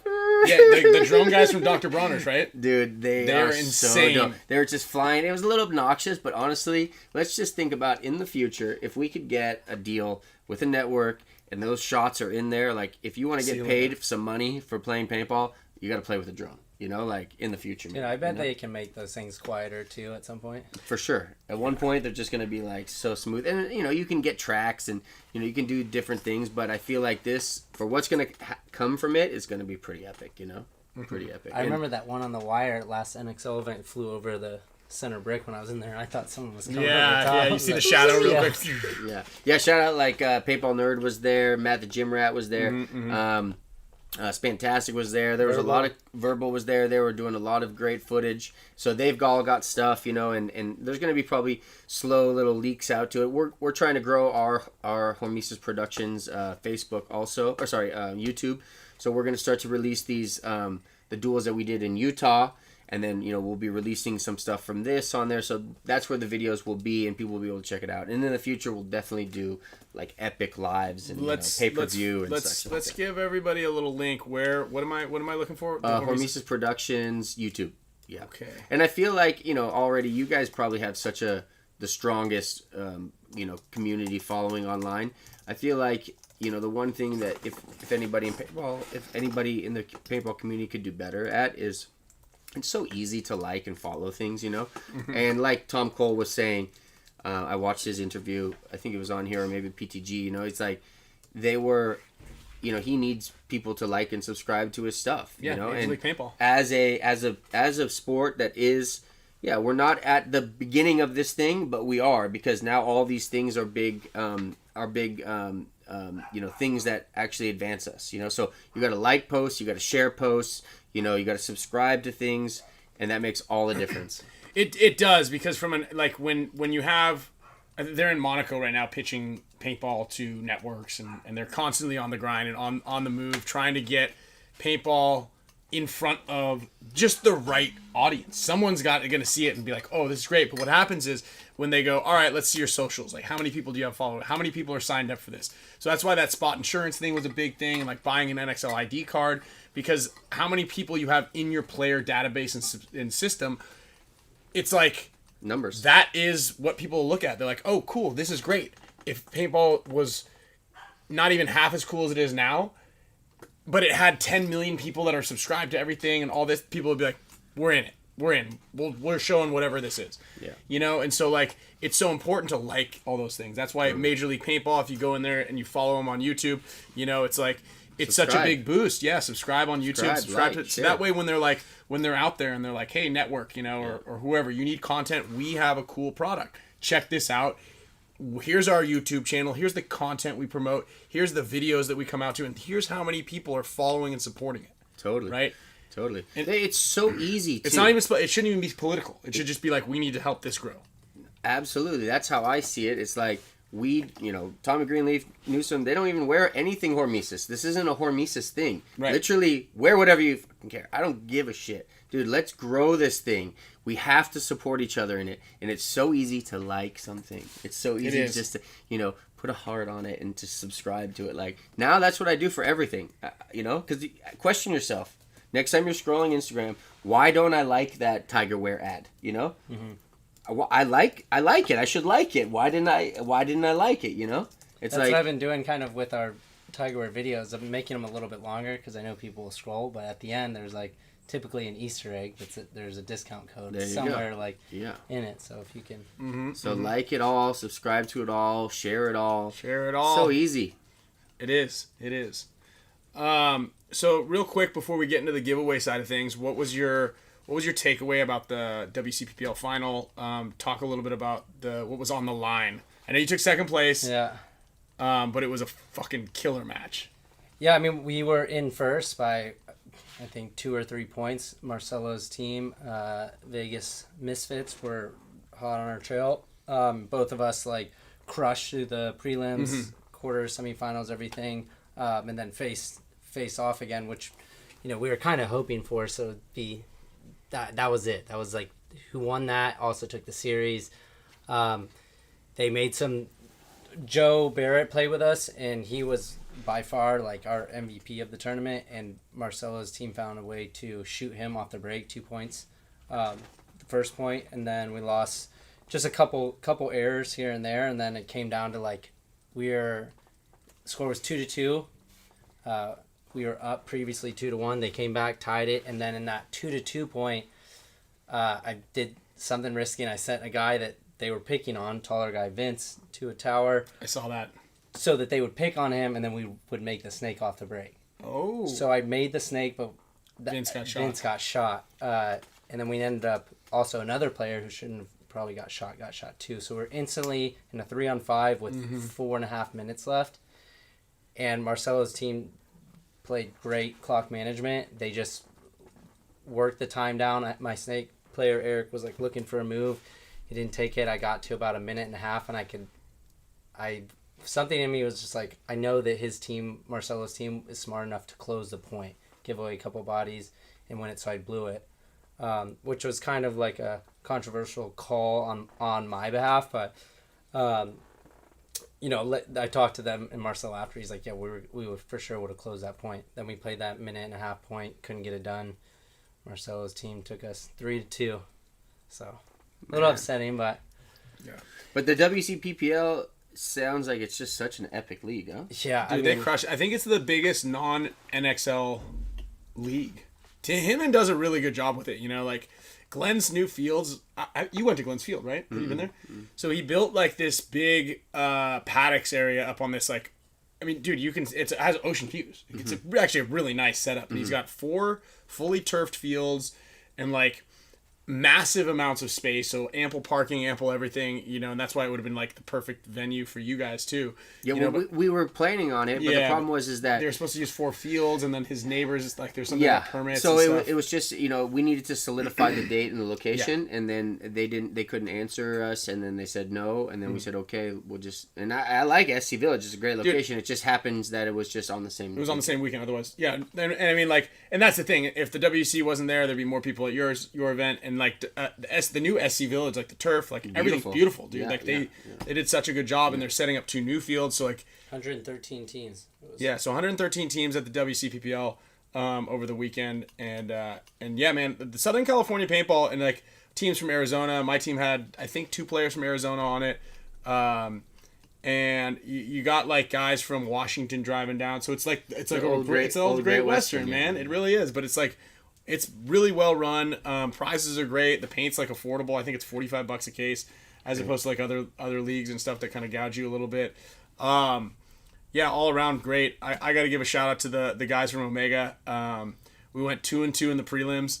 It was kind of rough. It was like a rough start. We had really good games, and we got mercy, and it was like we squeaked in. And then, dude, they turned it up on Sunday. It went from... Who's Omega? Tell us about Omega. So Omega, they just formed. So Orlando, he's in here right now, Orlando Valencia, and he just kind of was like, hey, look, I'm going to start... he's got his own little brand. It's called Devoted Paintball.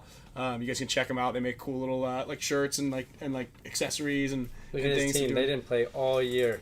Yeah. There they are.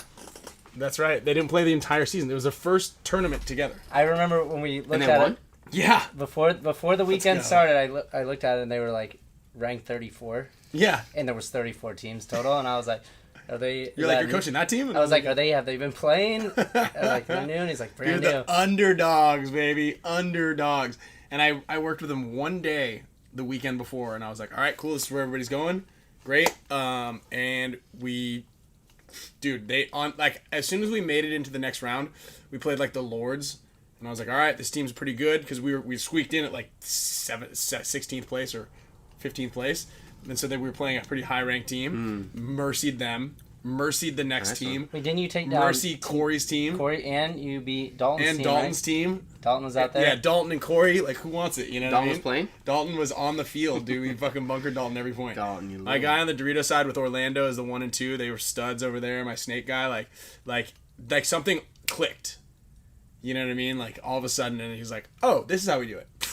And it was just, Well, it's like what Greenleaf was saying, Yeah. You get a good coach who's in there, like, all of a sudden now you're not just shooting in the dark. You've got like real mind that knows what's happening, and if you just listen and you just understand why it's being done that way, like, success. Well, and that was the thing, and it took forever, right? Because I coached the Narcos beforehand, and they did really well. Also, we lost to the team that won the tournament. But I had this plan on the field, right, of this 3-man operation on the Snake side, this flow. I was like, just go with the flow, just trust me. I was like, guys, just trust me. Get a person here. If he can't get into the Snake, just go into this next one, and we'll fill the back center, and we'll double team the one player. It's our little 2-man op. Except we did it with 3. And it was like, we would do it and do it wrong, and it was just kind of like out of motion. Everybody knew there was something that they had to do on that side of the field, but they were just kind of doing it wrong. And it was like, oh, I move up here, I run to the corner, get shot. Oh, I ran this way and got shot. And then it was like, and they were like trying to put the puzzle in, you know what I mean? It was like they were just kind of like clicked. And then all of a sudden there was like, oh, that was easy, and we double team this guy, get in the Snake, crawl down, shoot everybody in the back. It was like something happened, and I'm telling you, I played 5 matches with Narcos, and it was the 5th match with Omega. So we're in 30 points, and I ran the same game plan every single game, except for maybe like every match I would run twice to this 50 wedge. So I'm talking every single game plan, I did the same game plan. I didn't change anything. I go, guys, trust me, it works. Just please do it like this. This guy goes here, moves up to this one, you come across, double team, get in the Snake, win the game. I promise you it works. And then all of a sudden something happened in the 5th match where like this god guy goes, I can't make it in. He goes, whoop, back center fills in here, double team, in the Snake, win the game. I go, you guys just did it. Oh, what's going on? We did it. You know what I mean? And it was like the epiphany, and everybody, it clicked all of a sudden, and then see you later. Mercied every team, and then we went to overtime in the final match. Mercied Dalton's team? Mercied Dalton. Dalton, what kind of coach are you? He was doing the same game plan every point. Yeah. Every point. Time. Figure it out, Dalton. Dude, every time. Same game plan.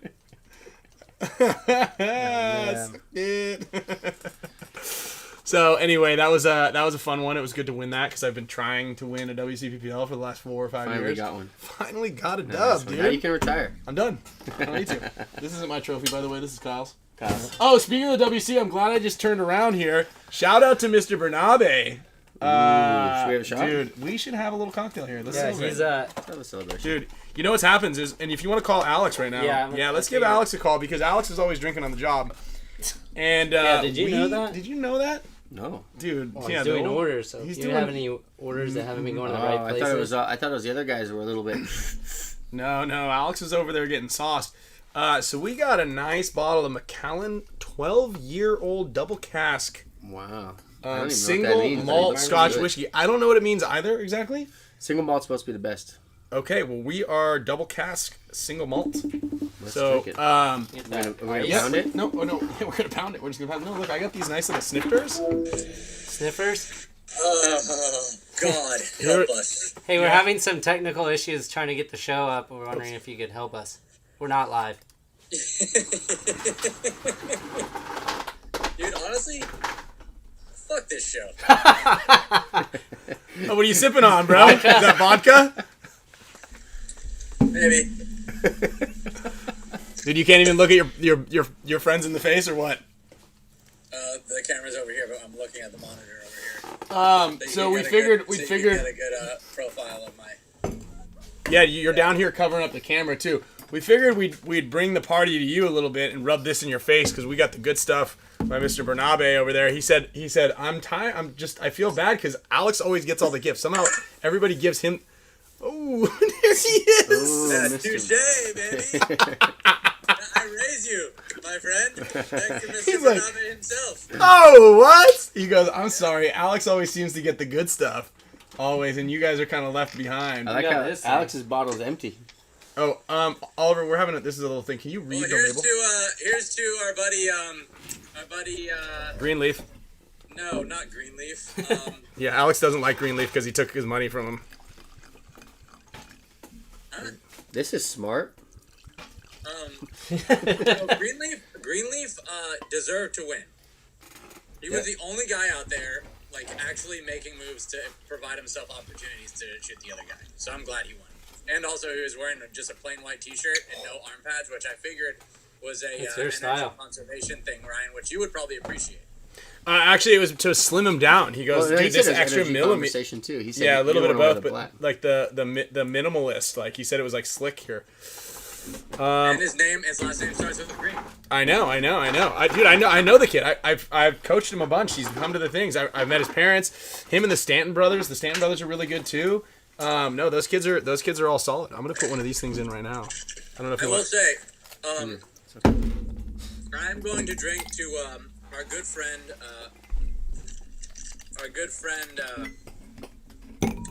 Stephen O'Mara. This is too much. Here's It's a to you, sip. pal.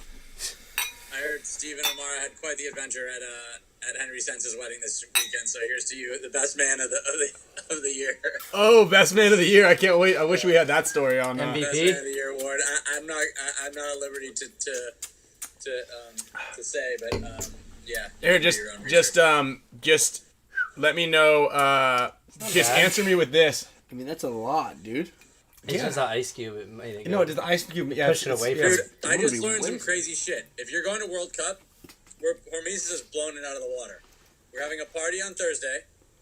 Welcome party. Sand? You guys gonna have sand? Hot tubs. Evan. No, we're gonna rip it. I just saw the setup. It's gonna be sick. Okay. And then So coming in, it's buy a gonna headband to it's support gonna be the after adventure. hours, so you can be able to stay at the field and party at our booth. Oh, you're So throwing a you don't have raid. to go to Old Town. You don't have to go to the bar. Just come over in your dirty paintball clothes and live it up. To you, Eggs. To you, Mr. Eggs. We love you. Everybody's invited. Thanks, guys. Wow. You're amazing, Alex. Yeah. Alex every day goes, hey, look, we're spending too much money. This brand's gonna fail. And I'm like, okay, I'm sorry. Let's just keep going. And now he goes, yeah, it's gonna be a party. It's gonna be 24 hours. We got Yeah. free drinks. Everything's gonna be there. He uncapped that bottle and he was like, gotta put on the face, dude. he smelled a little bit of the booze and he's like, ripping There- On-air persona. There was only one thing that they said would be better about the duel this weekend, and I agree. And that was cheerleaders. Cheerleaders. We need more cheerleaders. So if we could get some cheerleaders for the, I don't know, the booth. Yeah, Crandall's good at that. Crandall's Used to have there. them. Booth babes. Nah, booth babes are over, dude. No, different though. You know, they come in, they're serving you the Chianti or they're serving you the. We're gonna have booth guys because actually most of the people at the tournament now are WNXL players. That's right. Good We're point. gonna have guys and Hey. speedos there. And Kevin. dude, are you guys gonna do He's the here, dyeing the so- headband thing? Kevin's here. He just went to the Mexican place. Are you gonna do the dyeing the headband thing? But book Oliver Lang, your private like walk through. I'm trying to have a field so I could be running joust the whole time. Okay. You know, I'm. Dude, I just printed these beautiful posters, Ryan. There's Archie one back there. Yeah. We're gonna have those there. They're all limited. I'm sending them off to Clint Riddle today to sign them. Okay. I want to get all the heroes posters drawn up too. Dude, Clint Riddle. Yeah. I also you're want. a hero, bro. We need posters of you. I also want you to. I'll send over a list of demands. Here's the thing with those guys that play the duel. They're all good players, but they hang their hat on firefighting alone. There was very few points. Well, that's because it's a one-on-one on a small but field. you can make moves. Yeah. Dude, please, dude, I'll smoke you down in a one-on-one, Ryan, because I'll outmove you. You're a better gunfighter than me. All I do is move. All I do is move. Yeah. There he is. Come on in, pal. Hey, give him a shot. Bring him in. I can't. Hey, Kevin. Yeah. Come here for a second. Yo, Oliver's a real piece of shit, right? What's going on? This is a setup. It's a trap. Pull up a chair. Dude, Damn, James, he's this shredded, huh? We're just having a meeting. You just coming back from the gym or what? We're just having a meeting. Did you take him to what's that place called? Where? What's my favorite restaurant? Isabune? No, the other one. Soul Food? Soul Food. Did you take him there yet? No, we didn't go to Soul Food because he doesn't show up to work till 5 o'clock. So he just got here. Yeah, guys. Hey, did you dress up as the king this weekend? No, but hey, we need to have the king at World Cup, man. He walks in here and he's like, "Is there a restaurant I can go to?" I'm like, "We gotta work." You just got here. We need the king for one more grand expose at the World Cup, and then we can retire him. You know, then we can hire someone. You know. Oh, you're getting up here. Let me ask you, Oliver. Do you give him these shoes after you were done with them? No, they're mine. Let's see him. No, he only wears those always. This one's that one's funnier because it just thrash. The best was when it would be raining at the field, and we'd be at the paintball field all weekend. It'd be raining, and he would be wearing these soggy leather boots always, and then his feet would go black and brown from them. And I was like, "Bro, maybe you want to wear shoes?" He's like, "Nah." Feet are already wet. Something's wrong with my computer. How is that? Dude, mean, you're drinking I'm gonna slow. do This is good. It's actually not.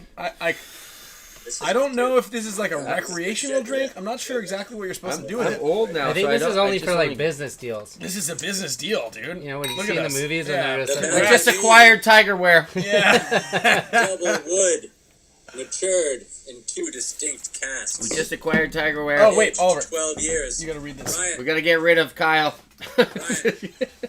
We'll keep Yeah. Mouse. You were 28 years old when this bottle was made. Yeah. Wow. 29. Dude, yours is 28 years old? Mine's only 12 years old. Yeah, mine's 12 years old also. Oh. No, he was saying he you was were 20. Oh, okay. I thought you said it was 20. I wasn't, I just, Brainiac. I wasn't listening to you. I literally was like, kind of thinking about something else every time you talk. Sure.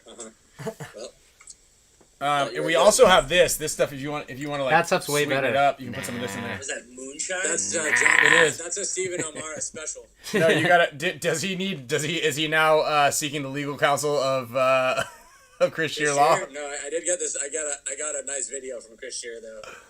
All right, hey Chris, I need to hear the story. What's going on here? Put it in the chat. Yeah, I'm gonna need you to read this though when you get a chance.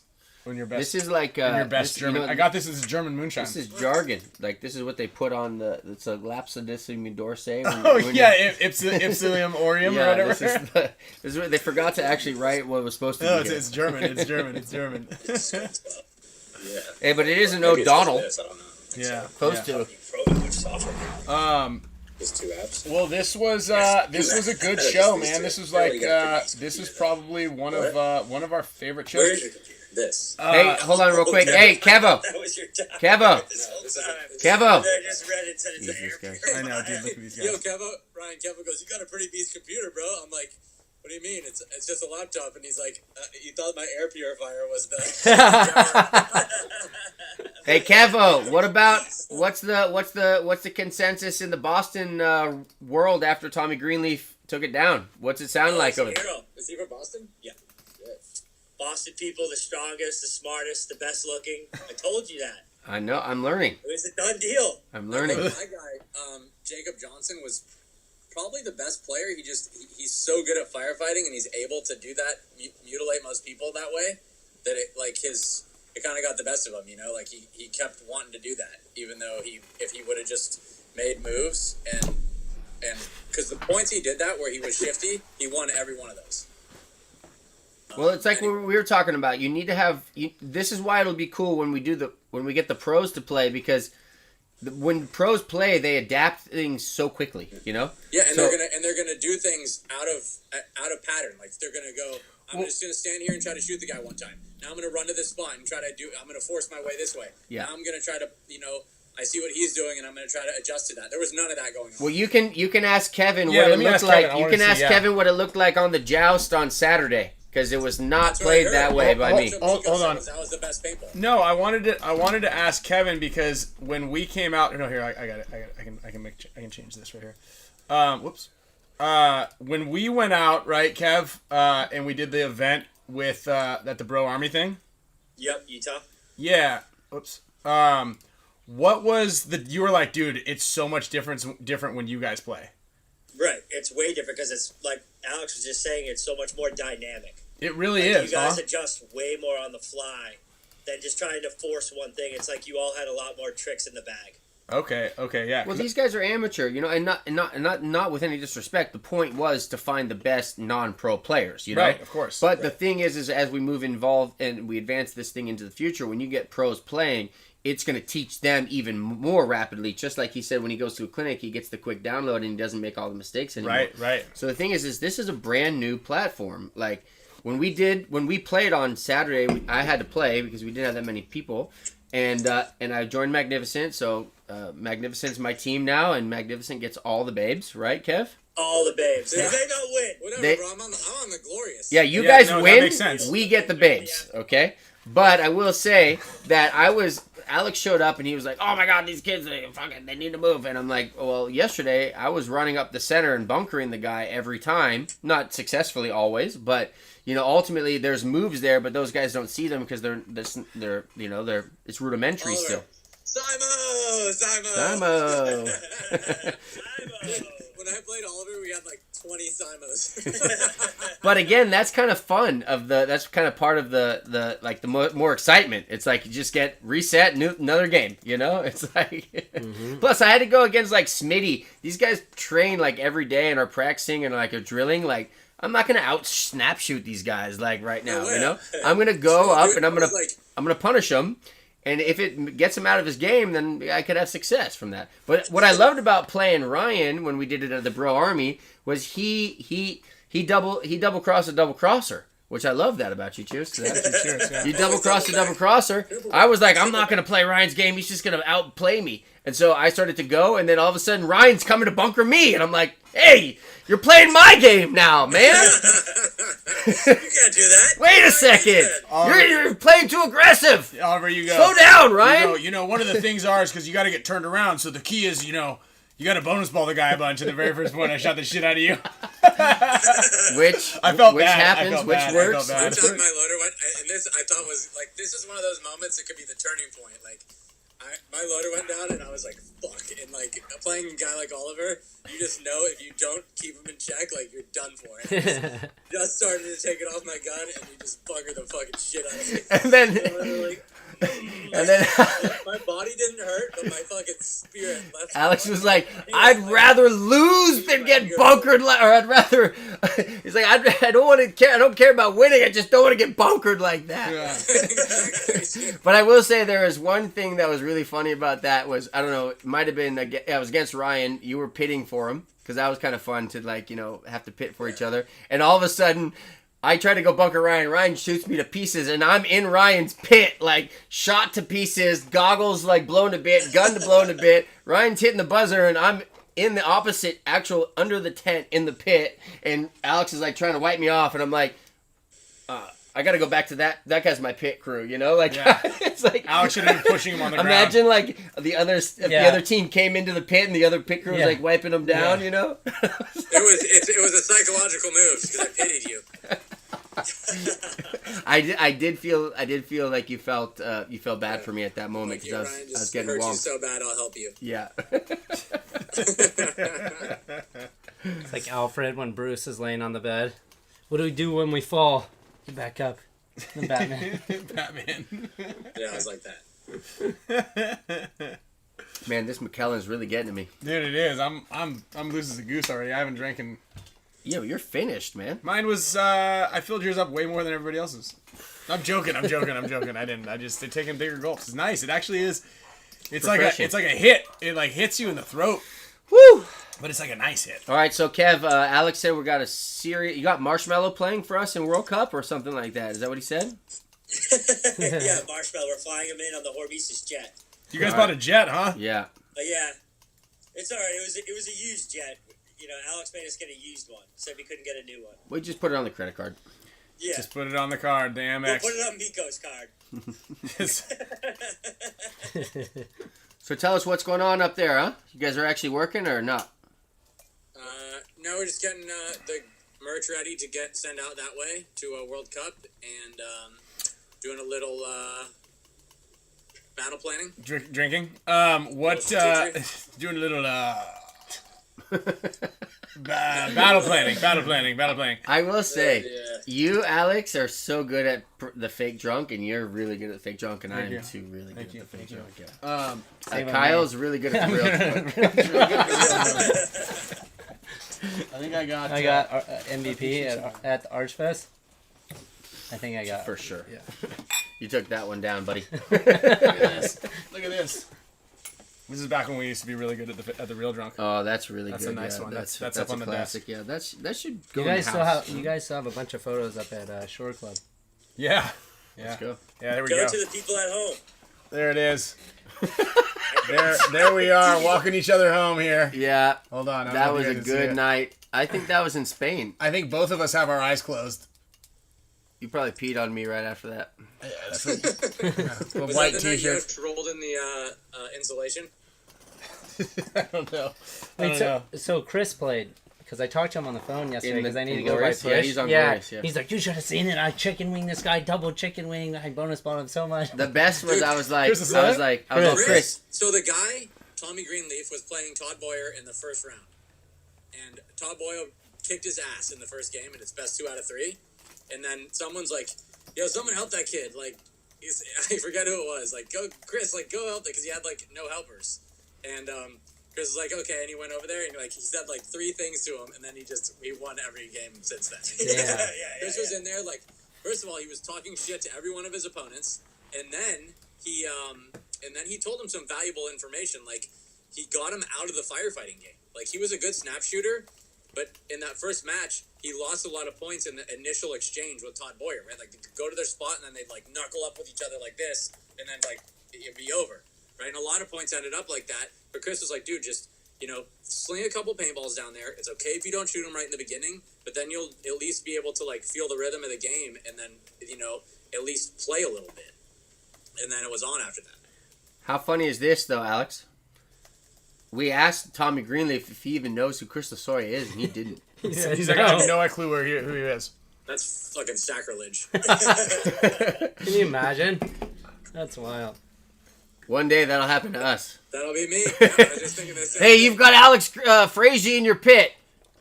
Who? Yeah, cool. Who's But this? it'll be an AI robot. Yeah, who's Like, this- in my data. Who's this funny old man talking shit to me? There's no way goggles would fit over that nose. Oh man, what can the guys expect for World Cup? You want me to say? Yeah, what can? It's gonna be a party. No, I mean like any new things, like what's like a cool like new But we got a new gun coming out.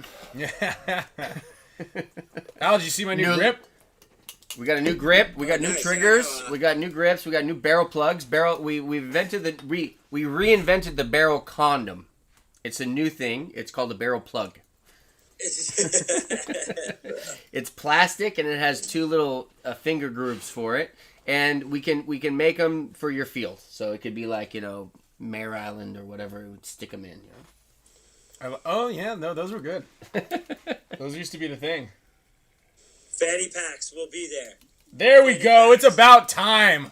There You guys, go. the fanny pack sold out in seconds. Fanny packs. You don't have to message me about the fanny pack. Kids We'll clothes, be there. kids clothes, kids clothes. You gonna bring any Kids kids clothes? clothes will be there. Wow, kids clothes, man. Kids clothes of the future. Yeah. Kids. Biker vests will be there. Oh shit. We're starting a gang, man. That's gang. Starting a gang, Hormesis, California. Yeah. Sons of Hormesis and daughters of Hormesis. Yeah. You can. Just Yeah. remember, come to the Hormesis booth and spend all your money so we can do it again. That's right. That's right. We've got a private jet. We've got to pay off. Yeah. Oh, I how used about, one. how about blankets? Wayne Davis wants to know about blankets. Dude, Wayne Davis, that's my boy. I'll That's send right. you a blanket, bro. Wayne, whatever you need, bro. Whatever you need. Instant offense. Instant offense. Oh, Sharissa, she's on Magnificent. Yeah. Why does Wayne need a blanket? He never sleeps. Wait. Sharissa just won a Matrix Gear T-shirts. We're spinning the wheel here on the side. She Oh, was we got Pop's Tacos in the Played the house. joust. She was out in Ohio. First Lady Jouster. She was the first lady jouster. Congratulations. We need more Lady Jousters out there. One day I want to said do no, she was on Glorious. Huh? Glorious. Oh, my bad. He had a 50-50 shot. He had a 50-50 shot of making that work. Hey, shout out to Pop's Tacos. He hooked it up with some spicy ass hot sauce But yeah, that I put on my tried food some last of night that for dinner. This morning. It's epic. Yeah, it's epic. And I got a tank top here. Pops is actually coming out. Pops Tacos is catering Dynasty practice on Saturday at ASG. Nice. Oh, yes, we were there. Tacos. No, Before, no? Same guy? Before? no, different guy. Okay. Different taco. So we Here got, we go. new talks. I love tacos. Yeah, I had I tacos know. today. Dude, we've got, look at this. Get this. This is how fucking rad everybody is here that's watching this. We've got sushi, catered sushi at the house on Friday night. Love that guy. Yeah, Michael's coming. Is it the sushi guy? The San Diego guy? Yep, Michael. Yep. Yep, it's sushimi rolling SD. I thought he Sashimi was going to rolling. make a Dynasty Dragon Roll. Yeah, we can do. We I gotta mean, invent yeah, it. let's do it. Yeah. He's gonna, dude. I'm telling you, when he I came, think he does do something like that. he does the whole deal. Like he does it all. He wears a Hormesis headband while he's cooking the gang. Let's get him fitted. Then Pops is coming out on Saturday for the guys. So Pops, I got your son a nice little Dynasty jersey. Hook him up with that. Dude, we're stoked. We're gonna be well fed. I'm gonna be be fat. fat. Yeah. I'm trying to get That's fat where like I'm you. going with. I'm That's trying to where get I'm fat going like you, with. kind of. Makes you we a got better the- lover. We got the. You don't need that, though. Thank you. Here you go, Kyle. You want a little topper? I don't know if I want that. I'll What do you take mean? the There's other no- one. Come on, Kalele. Come you on, want some? Kalele. Oh, Kyle, you want some of this? The moonshine. Come on, huh? Kalele. Hold on. Here you go. I'm gonna take a little. I'm just gonna have a tiny bit more. Oi. Come on, Kalele. Whoa, you're going to dump it? Yeah. Oh, my God, he dumped. No, you don't dump the 12-year, bro. Plays for Yeah, Glorious. let off Kyle a- must be a glorious player. That's You don't What do dump. we got there? You don't. That was dump water the cards? 12-year. Lorcana, dude. Yeah, We're it's deep all in. Goodness. We're deep in now. We're deep in Lorcana, dude. You wouldn't understand. Oh my God! Wait. You wouldn't understand. Listen to me. Brian, this Moana, you wouldn't understand. Stop it. We need to make this game with paintball cards. Grab your swords, Ryan. Yeah. It would be like you got the Alex FRAIGE card. You know, it's like kind of good for some laughs, but not a lot of hit damage. Yeah, You know what I mean? that's Good for exactly laughs and what I mean. penalties, but not a lot of hit points. Yeah, I would be equivalent to this card. Hey. Yeah. 1 damage, but 2 shield. Yeah, exactly. Exactly. Disabled chicken. Yeah, you're about to get beat, but then Alex tells a joke. Yeah. Dude, I'm going. Andrew Schneider just won a Gen X Global. Just booked DJ Fisher to headline the opening party. Who's that? Dude, if you I got love DJ Fisher. Fisher's number He used one to right be in now. San Diego, right? Yeah. Fisher's dope. Fisher's hot. Who just booked him? Is that a comment? Yeah, we just booked him on I the guess Spick and Span show. We booked him for the Spick and Span show. But we're going to pass it off to you guys so For you the guys can Hormesis Oh, Champions. thanks. Yeah. What did the comment say about him? Peter Said, Che. all I see in the comments is Ryan Boomer moment. Yeah, I mean, I guess I get that a lot. I don't even know what Bill is a boomer sinner. means, dude. What's a boomer? You probably could get a DJ. We're at the There's EDC is going on. The World Yeah, that's World what Cup's Kevin going was on. trying to get. That's why he knows Marshmallow firsthand. Firsthand. Oh, yeah? I got the contacts. You need it? Probably Yeah, cheap. he used to be a DJ called Oh, Tom. look at that. Oh, dear. Pop's Yeah. Tacos. What did they say? Top Taco's won. It's got to be rigged. Matrix It's gotta watch. be No, rigged. no. I'm No, there's sharing the always screen. karma. It's like, Dude, it's karma. People are It in actually, you know what the great thing is about it? Hold on, I'm going to show you right now. So Bob's Tacos, right there, winner. Boom. So it's just karma. added to the medal. But here's the great thing about it. Right above him, Derek Weigel. he's the biggest supporter. Dude, Derek Weigel is the support goat. yeah. He used to support us, but now he just likes the other guys. Tigerware? Yeah, we lost him. We lost him. Well, we still got him. So We lost him. We partially lost in them the all, good man. guys. We lost them all. We need new guys, man. Come back. come back, baby, come back. It's okay. You can still come drink our beer at World Cup. Hey, Kyle, there's a in your little in the shelf with all the stuff. There's like a little black wallet. Will you grab it? Yeah. It's right next to everything. Thursday welcome party. They're letting us keep the Hormesis booth open till 10 o'clock. From 4 to 10 in the back, there's going to be a party. 4 a.m. to 10. Right Before all your games. 4 a.m. to 10 a.m. Thursday, 4 p.m. to 10 a.m. 4 p.m. to 10 p.m. Oh, yeah. Hand me that. All right, I need a spick and span consensus here. If I go to practice and I make the team, should I play World Cup or should I just party with Kevin in the booth? You should do So both. get a Let me vote. bring- Can we get a vote. Can I get a vote? Can I get a vote? I don't know. I think you might find me in the booth too. All Either right, way, everybody, you come can on have in me- here, hon. listen, you can have me on the team if you want. I'll play and I'll play hard. But I will tell you this: I am going to have a good time at World Cup. Dude, Okay. I went last tournament in Philly, man. You inspired me so much. You Party, spread the won the event, bro. Like you were in our pits. You were freaking filming. You were in the damage pits. You were in the freaking Division 16 pits. Like you were coaching kids. You were over here in the booth. You were filming guys who don't like Ryan Greenspan. Like you did everything, the whole entire event. Like Well, the I've never. last part is easy to find. I've never. Thank you. I will say this: that kids game. If I think more pros and people should go. There's going to be one at World Cup. Show up for that game. Like it's pretty amazing to watch how passionate they are and actually how good they play, and the range of different personalities and genders and skill levels that are out there. So if you're a pro and you're listening to this, I don't know when the game is. I think it's usually on Saturday. Make an effort and go check it out. By 'Cause force, not only by that, field not one. only it means a lot to those guys to see Yeah. people people like us there participating. I agree with that. Can you tell Yosh to stop giving Ryan lemons? Also, Yeah, the tank. Yosh over there. Hey, the tank. I guess I was only Why, is that getting. garbage? I was only getting 3,000 pound psi tanks. That was the problem. We just found out.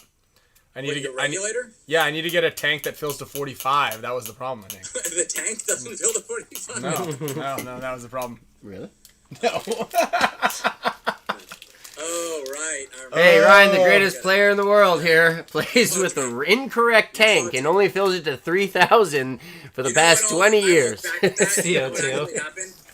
You saved him the embarrassment of getting bunkered in that point. So you should be touted as a good friend. Well, for you know, getting him off the field when he was just gonna get. I learned a lot that event, you know?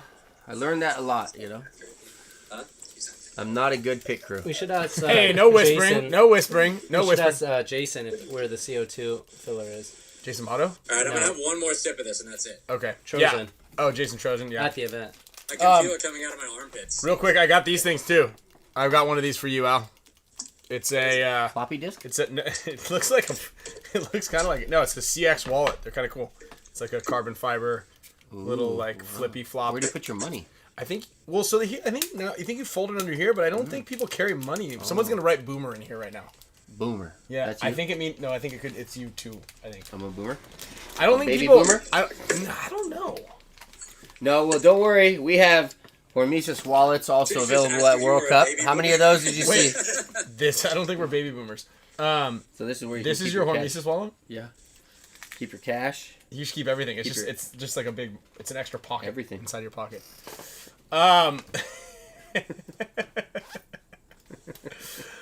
All right. Money goes into the elastic part, and then your credit cards go into this. part. Boomer! Yeah, boomer. Check this out. Kevin, who am I? Tommy Greenleaf. Look at that elbow move. Look at that elbow. Look at that elbow. Look at that elbow. Yeah, he does. Before he comes up.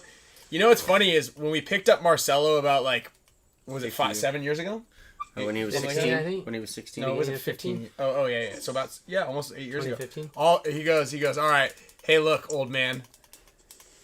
I don't know 15. why you're so hard to shoot, but for some reason we can't ever hit you. But you need to do something about your damn elbows. Like you always play like this, and I'm like, really? So now every time right before I come out, I'm like, all right, this is your chance, Ryan. It's about to happen. And Finally. I go.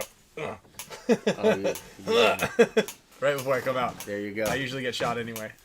But Do you remember that deal that Alex made with me at Oh. that practice at Camp Pendleton? If I held That on to deal's that off. one piece. 10 years Yeah. ago, What was yeah. the deal? Look No, at that this. deal's off because you're not on the team. Yeah, you're not on the team. Yeah, though. I know, Let's see but what I'm it gonna is, pick him up, and then I'm gonna split the profits with him. Ooh, pick All him right, up. if he plays on the team and he's got it, and Yeah. So 9 years ago, Alex said, I don't know what happened. how do I know that's the same one? He said if you have this, You should have signed it. he said if you have this in 10 years, I'll give you 5,000. 10,000. No, it was like 10,000. Yeah, it was 10,000. It was definitely You 10,000. 2014. In Was it 2014. 10,000 He goes, if USD? you hold on to the Was it 10,000 USD? Cause no, it was $10,000. Ring it. Because yeah, I got 10,000 rupiah in my pocket right now. It's about 70 cents. Oh, hold on. We just got a little upgrade from the CX guys. The blue part is a bottle opener.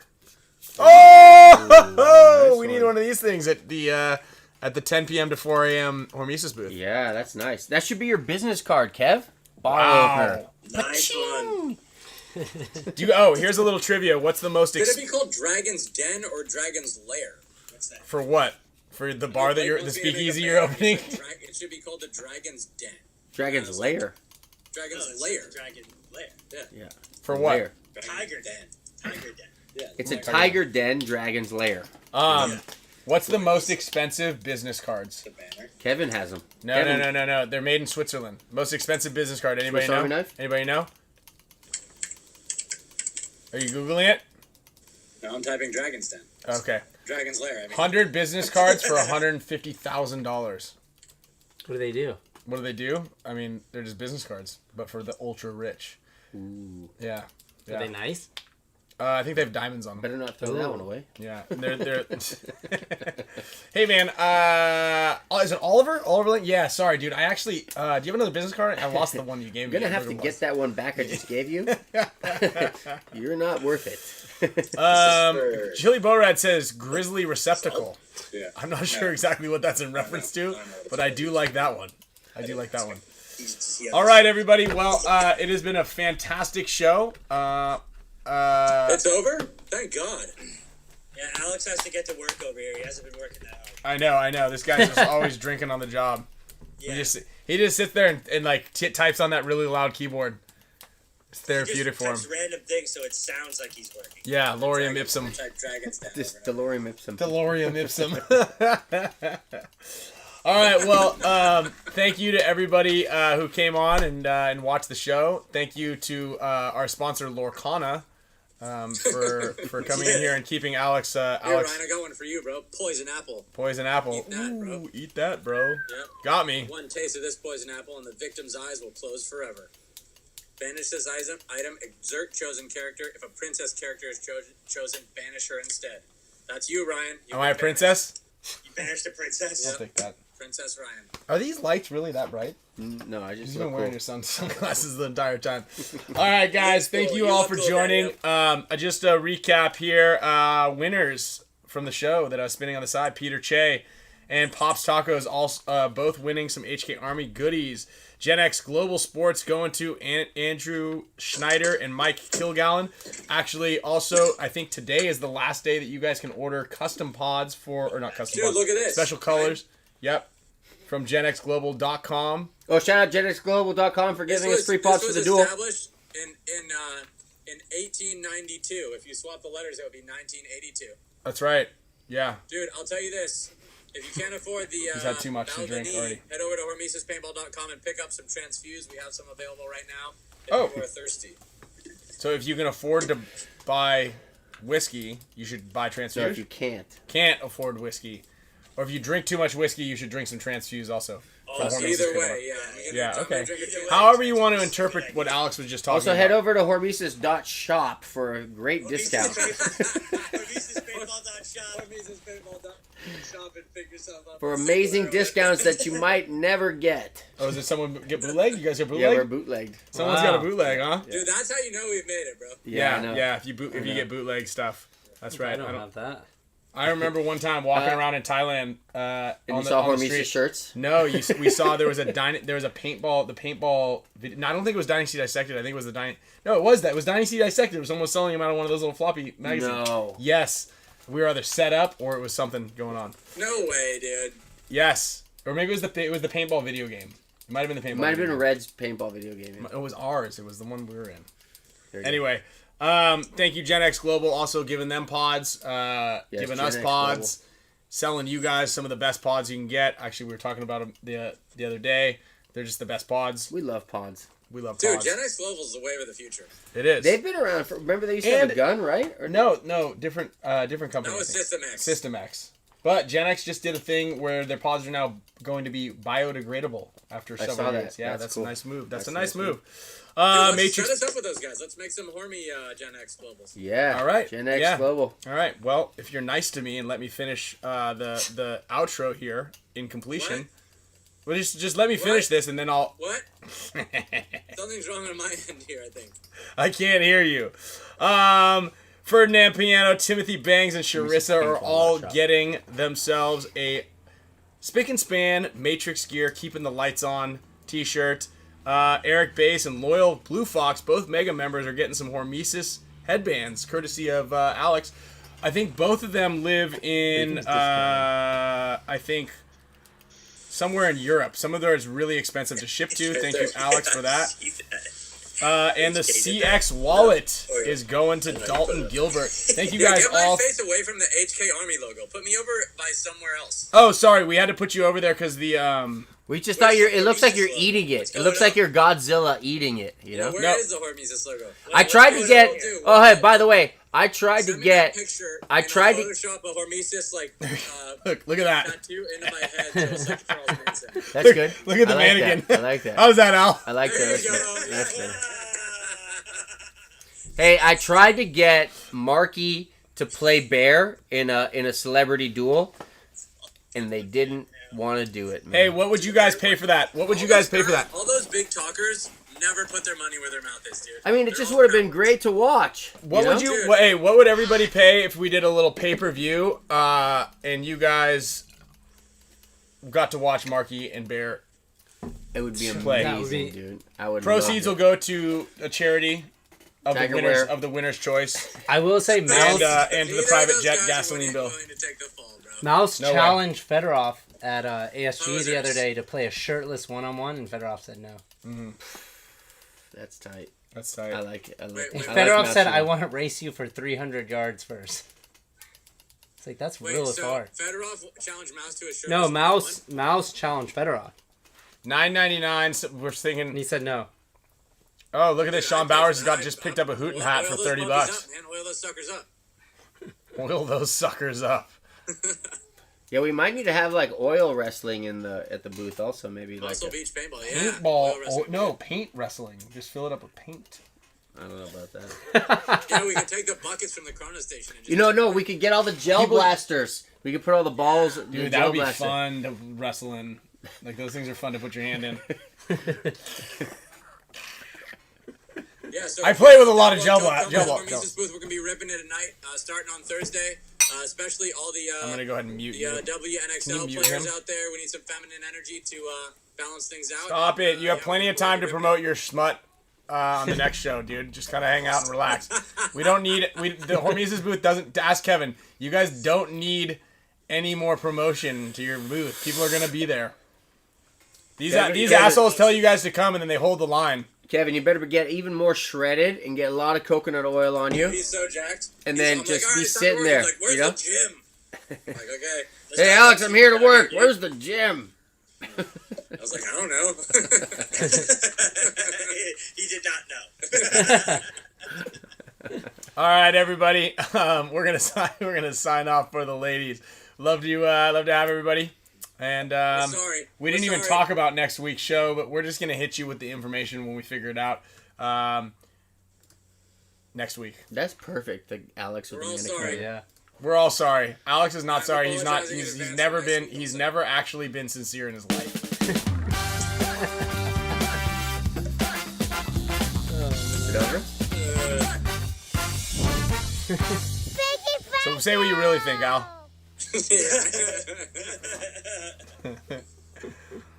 We all know what you're up to. You. I like that. The 10,000.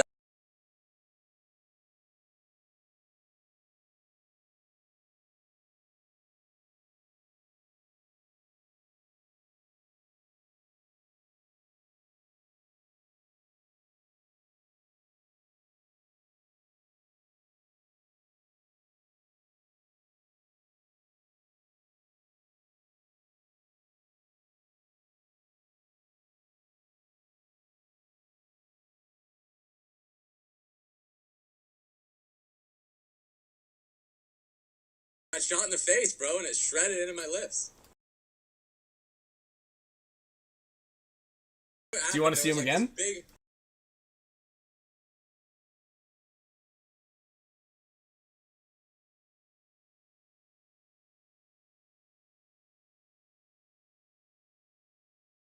Right, and the other guy would be in the Look at back those center. things. They look like two hot Bro, we dogs that shot got a like guy- met in the middle. we shot a guy